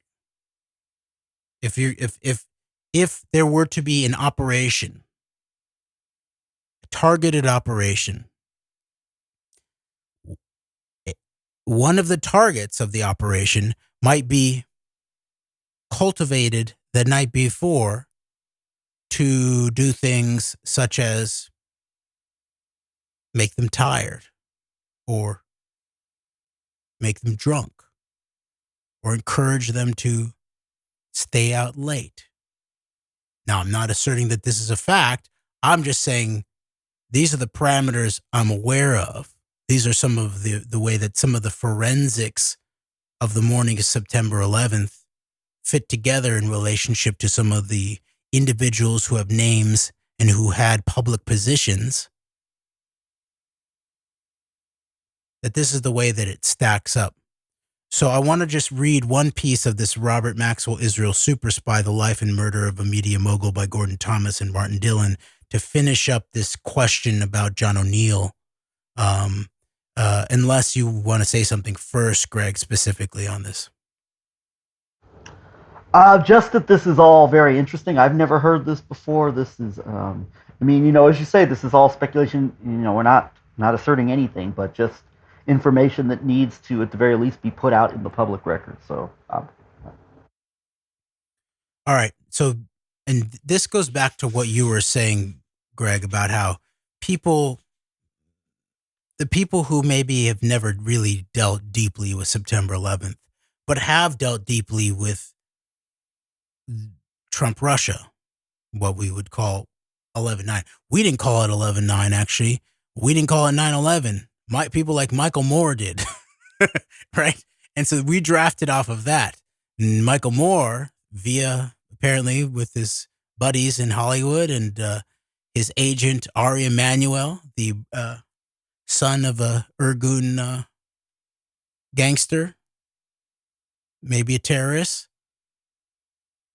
as his agent for the films that Michael Moore made titled Fahrenheit 9/11, where a lot is put on George W. Bush and Saudis and bin Laden's flown out of the country, and not a whiff of people like Michael Chertoff and El Al flights and Israeli intelligence arrested, apparently with explosives.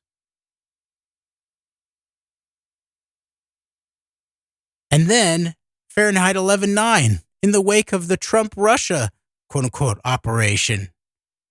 And Michael Moore covers up all of that, too. And definitely does not mention Benjamin Netanyahu in Fahrenheit 11/9, let alone in Fahrenheit 9/11, which is obviously a connecting thread through all of those things.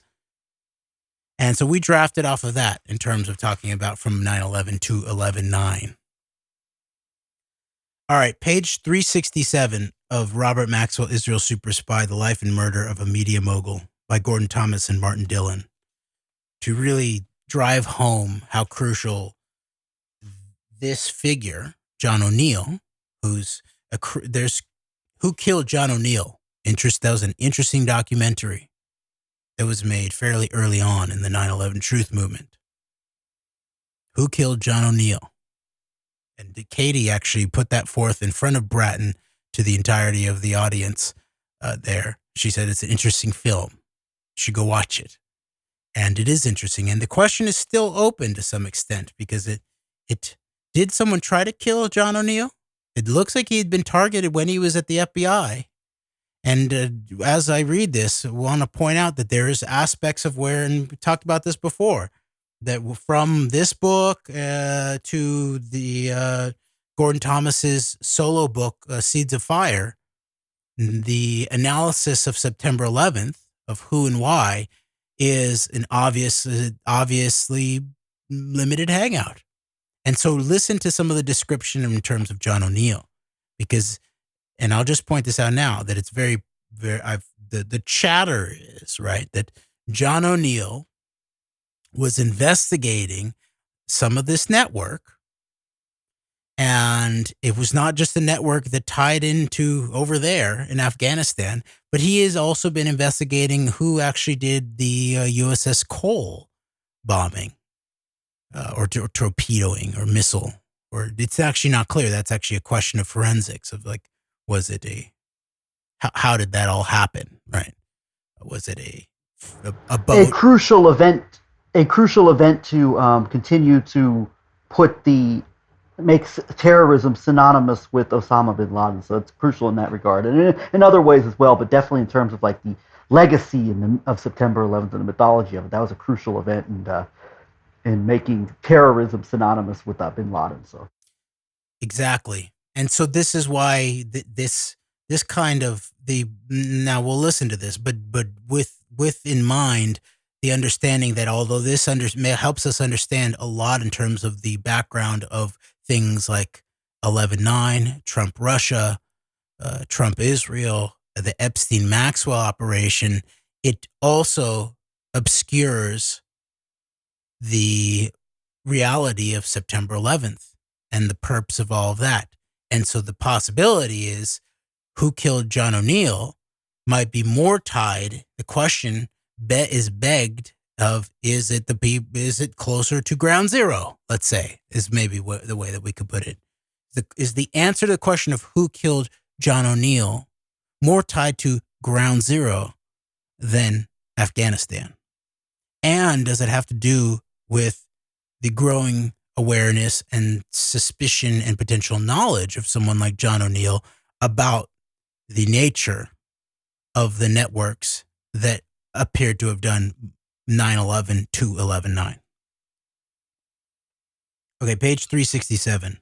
Quote, as well as the usual research tools, official records, memoranda, and wide variety of published material, we would need to get to the unpublished data. Without that, we would not be able to move far beyond the published record. That we were able to do, so we owe, above all others, to one man. John P. O'Neill changed this book with his contribution to our knowledge of the globalization of organized crime and Maxwell's seminal role in it.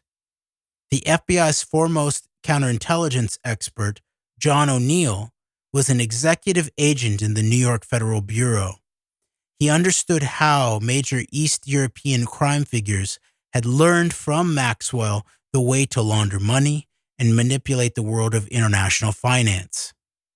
Equally, JP, as he was sometimes called by his friends, detected the dangers lurking in Afghanistan long before Al-Qaeda surfaced as the major terrorist organization in the world. He had studied the post-Soviet Afghan war and warned that former Mujahideen had linked up to form a new terrorist organization. Quote, these guys are a serious threat. They are confident because they believe they defeated one of the greatest armies on earth, the Soviets.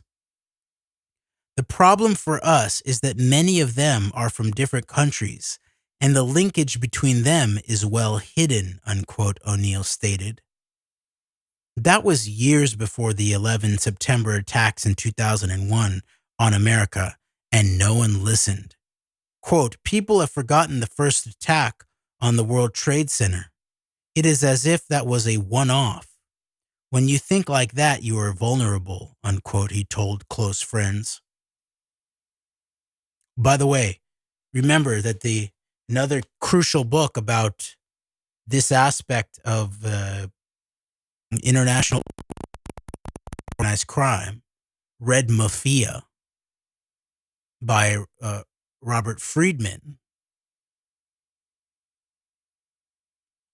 where the final chapters are about Mogilevich in many ways. They're also about Natan Sharansky, and his relationship with organized crime that was tied into the company Nordex that I believe the Maxwell sons worked at.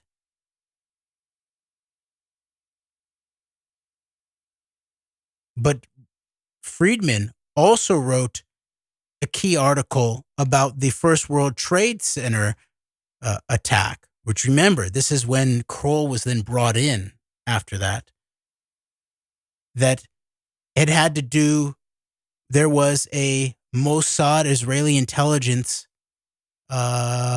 link to all of that. There was a safe house, an Israeli intelligence safe house related to the World Trade Center 1 bombing. Okay, Robert Friedman. And so see if you can go find that. So, and the chatter is that John O'Neill had begun to become aware of Israeli intelligence relations to the USS Cole bombing. And then his investigation had been shut down by elements of the State Department, it looks like. At that time, I believe it was Barbara Bodine. So that's a interesting piece of all this. So it's interesting that they're referring to O'Neill talking about Al-Qaeda in Afghanistan, saying that it was years earlier. And so there's a question about whether there had been some evolution of John O'Neill's understanding in the years subsequent. Okay, back to the text. Page 367 of Robert Maxwell, Israel Super Spy, The Life and Murder of a Media Mogul by Gordon Thomas and Martin Dillon. Quote, in 2001, John O'Neill decided that his time pursuing a lonely course in the Bureau, which he had done for years while trying to get people to listen, was over. Quote, I'm thinking of going into the private sector. That's where the real money is, unquote, he remarked in June 2001. It was time to talk to a close friend and look for alternative employment. The man he turned to was Jules Kroll of Kroll Inc., the top private investigative agency in the world. Quote, John was the best, unquote, said Kroll. There was a big job going, and Kroll knew J.P. O'Neill was the man for it. It would eventually give John $300,000 per annum, the kind of money he needed to finance his complex and lavish lifestyle. It would also give him prestige. Quote, I got John the job as head of security at the World Trade Center, unquote, Jules Kroll told us. That was at the end of August 2001. On the evening of 10 September 2001, John O'Neill went out on the town to celebrate his new status and the wealth it would bring him. First, there were drinks and windows on the world atop the World Trade Center, where he was now the security boss. Aside, isn't that where Larry Silverstein had his regular breakfasts? Most every morning at the World Trade Center? I believe it was, yes, and then he missed it because of his dermatologist appointment, right? Yes. People go look at our show on Unlucky Larry Silverstein, which is not usually talked about. How about Larry Silverstein was almost mowed down by an apparent hit and run during the apparent bickering amongst different individuals and factions for control of the World Trade Center, it looked like. We called that one Unlucky Larry Silverstein as opposed to Lucky Larry Silverstein, who didn't show up, who had his lucky dermatology appointment on this infamous morning. Back to the text. Oh, yeah, this is what I was thinking of. Quote, then it was on to Elaine's Bar Restaurant on the Upper East Side for dinner, where he talked about terrorism and the 1993 attack on the World Trade Center. By the way, who were the friends that he was at Elaine's Bar Restaurant with on the Upper East Side for dinner the night before September 11th? Was Bill Bratton there? Was Jerome or Jerry Hauer, as Bratton likes to call him? Was Jerry Hauer there? Those sound like potentially his friends that he might have been out with. Who else was there? All right, back to the text. Quote, then it was on to Elaine's bar restaurant on Upper East Side for dinner where he talked about terrorism and the 1993 attack on the World Trade Center. Later, he took friends to Stage 3 at the China Club. Which one? One friend later recalled his saying, quote, at least on my watch, I can say there was never an attack on New York City, unquote. The next morning, 11 September, he was in his new office on the 34th floor of the World Trade Center by 8:45. After the first plane struck, he phoned several friends. He was last seen outside the Trade Center looking up before running back in. His body was found 5 days later under the rubble of the Twin Towers. His contribution to this book was enormous and began several years ago when he first talked about organized crime, citing the Maxwell factor as a significant turning point in the way East European criminals operated. He had not seen a direct link between organized crime and terrorism, but believed that sooner or later one would occur. Quote, if there's big money in it, organized crime will supply the product. They have well-established routes through which to channel fissile materials. Just because they are not doing it now does not mean they won't. Many of the people running crime syndicates have come out of East European intelligence services like the KGB and Bulgaria. Those guys know how to hide their traces. They've been trained to do it, for Christ's sake. When Vladimir Kroichkov was KGB chief, he put his people into the private sector before the collapse of the Soviet monolith, and they are still there in every European country and here in the United States. You only have to look at what Maxwell was about. He designed the financial model and the Soviet lot brought their expertise to it, unquote, said O'Neill.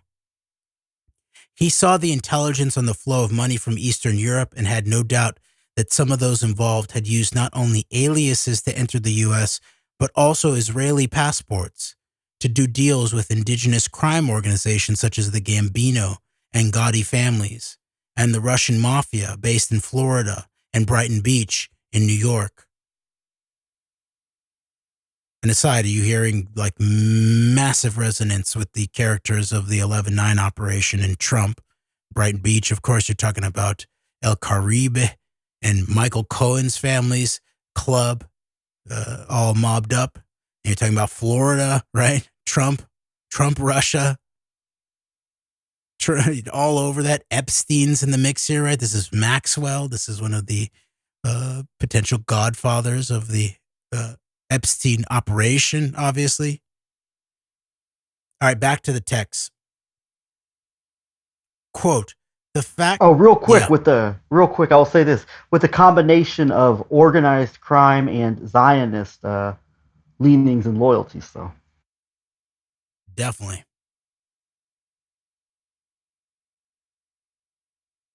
Okay. Quote, the fact that some of these people were Soviet Jews is no comment on Israel. Criminality and race are separate, but the problem began with men like Maxwell and Lukhanov and was passed on to men like Mogilevich and Ivo Yanchev, to name but a few. Many of these guys have been able to hide behind big bank accounts or politicians and state officials they bought in countries where they have their operations. Organized crime may not have direct links with terrorism in the minds of some analysts, but just give it time. These people have no scruples.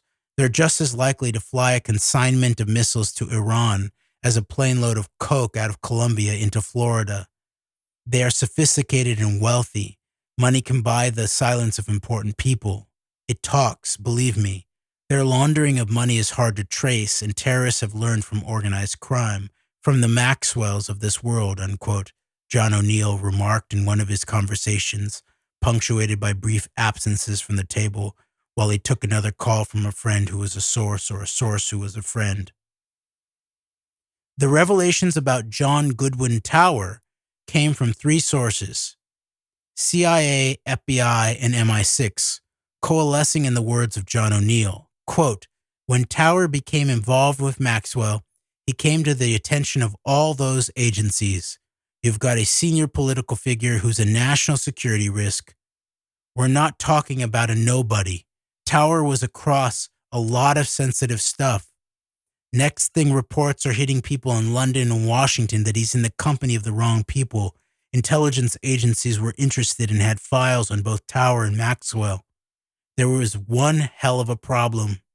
Tower had a lot of powerful friends, but there he was using his reputation to open doors to Sandia for Maxwell. You can't take down a guy like Tower without clearance from the top. We're talking White House. He was opening doors for Maxwell that should have remained closed. I don't want to go too deeply into this, but it didn't go unnoticed, and I'm not going to speculate about why or who. It was clear Tower was bought by Maxwell, but that would not have been enough to go after him. As I see it, Tower had to know who he was dealing with, especially Maxwell's business associates in the Eastern Bloc. You may want to look at why we never followed up on Maxwell after the Sandia episode. That should have set off alarm bells. And again, when Tower joined one of Maxwell's companies and spent time in Bulgaria. You might also want to look at Maxwell's Israeli contacts and ask if he had a godfather in Mossad. Tower was a national security risk. With his background, he was mixing in bad company. It goes deep. That's all I'm going to say about it. Be careful where you tread on this one. For some people, it may be a very sensitive issue, unquote, said John O'Neill, making it clear from the look on his face that he would say nor more on the issue, unquote. From Robert Maxwell, Israel Super Spy, The Life and Murder of a Media Mogul by Gordon Thomas and Martin Dillon. Sounds to me like O'Neill may have had the answers to some questions of things that have been posed as far as the, of course, John Tower promise, the transferring of promise software to Bin Laden. I believe it was attributed to Mogilevich. So a lot of stuff there. And definitely at the heart of it is the access to the American nuclear establishment. And promise is crucial to that, and Maxwell as the driver of that, and Israeli intelligence as the engineer of the back door, and then Senator John Tower as the asset to deliver it. And once again, Mogilevich and Bin Laden, interesting questions, but more central to ground zero, I would say, is Maxwell, Tower, promise, Israeli intelligence, Sandia, nuclear pits, and ground zero, and the murder of thousands of human beings, then justified the murder of potentially millions after that fact.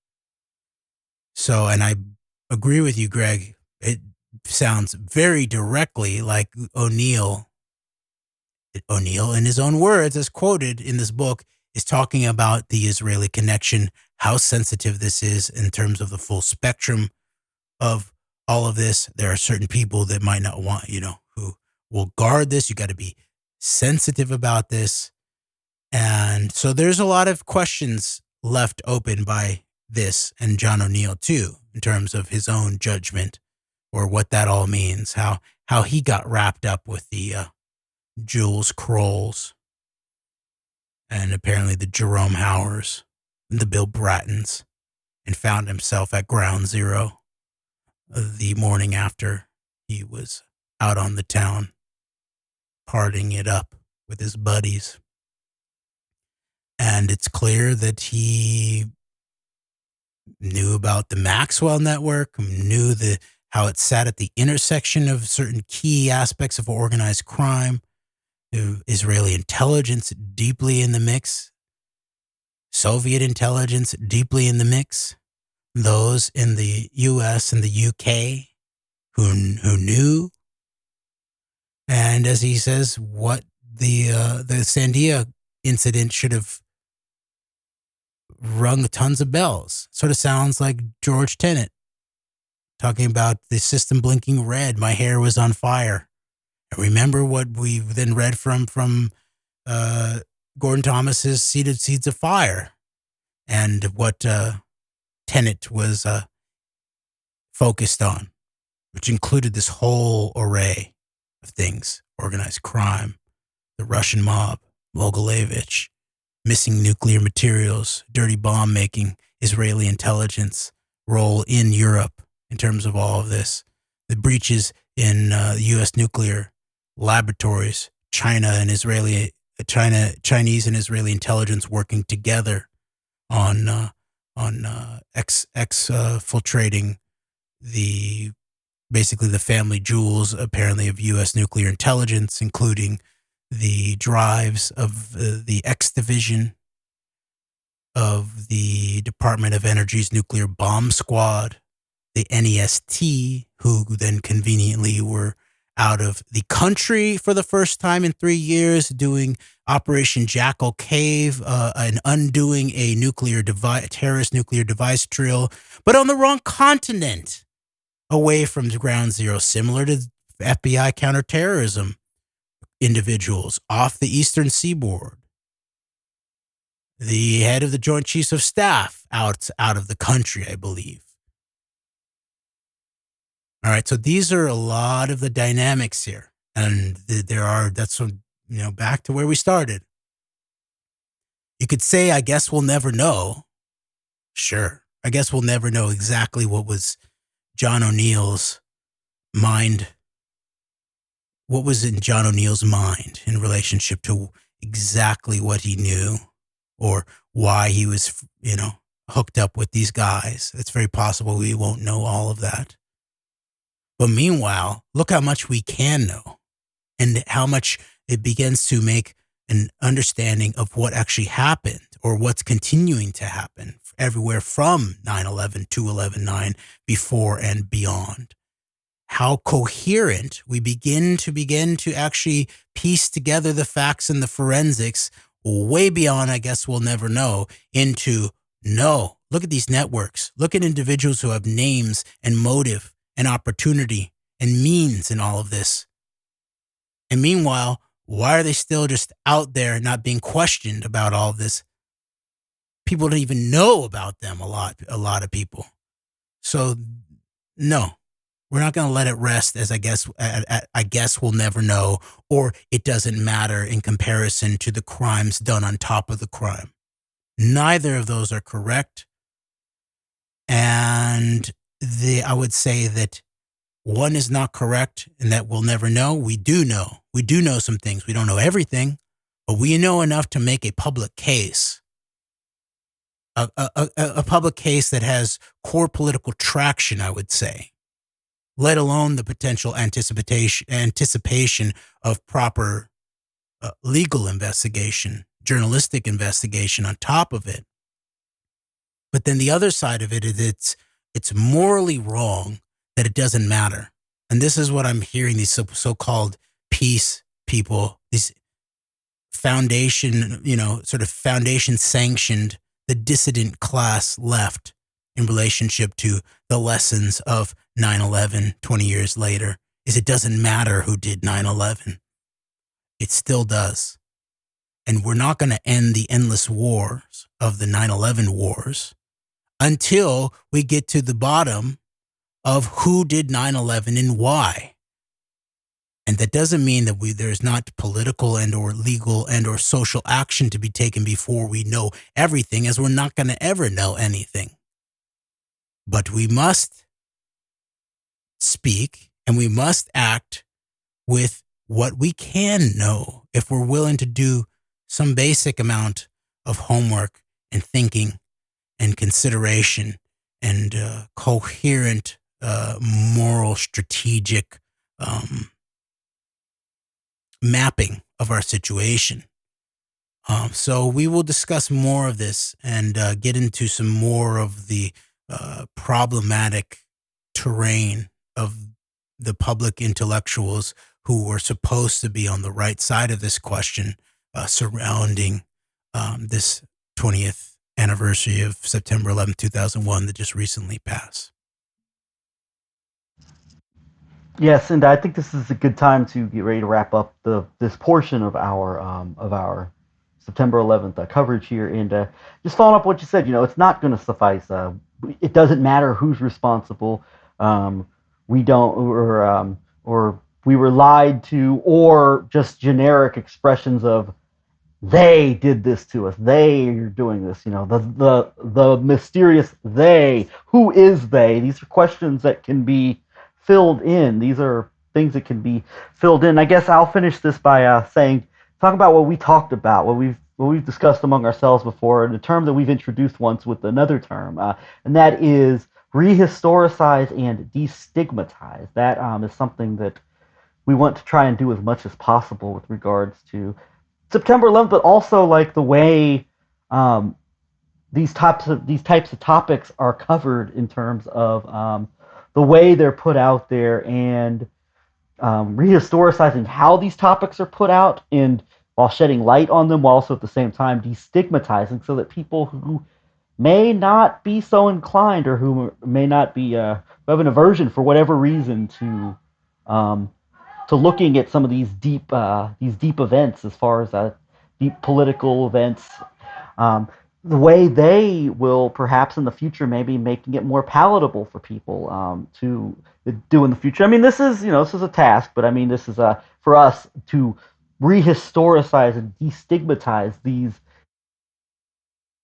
as we can, in terms of the two of us and our platform. So that is what I would close up by saying, as far as rehistoricize and destigmatize. Yes. And that is only, I believe, the responsibility that we can take on. We're not going to be able to make this easy for people. We're not going to be able to make this convenient or socially strategic for people to be able to take on, no matter where they're coming from. But what we can do is attempt to recontextualize it and destigmatize and relegitimize or rehistoricize some of these questions about these key events. And then the different sort of spheres of people who maybe were unwilling to deal with this aspect for whatever reason, they can then decide whether to take up what I would assert is their moral and patriotic duties or not. And some will choose not to. Some have chosen not to. But to all of good faith, we're all in this together. And none of us have the key or know the whole truth or are the ones that the whole thing is dependent on. No, we're all in this together. And by being in this all together, we're also all in this with our own individual responsibility to decide how we're going to deal with this or not. And so I think we here at The Antidote urge us to deal with this. I couldn't agree more. All right. Thank you, Greg. Thank you, everybody out there, for listening, hanging out with us. All right. Until next time, Antidote, we out. So long.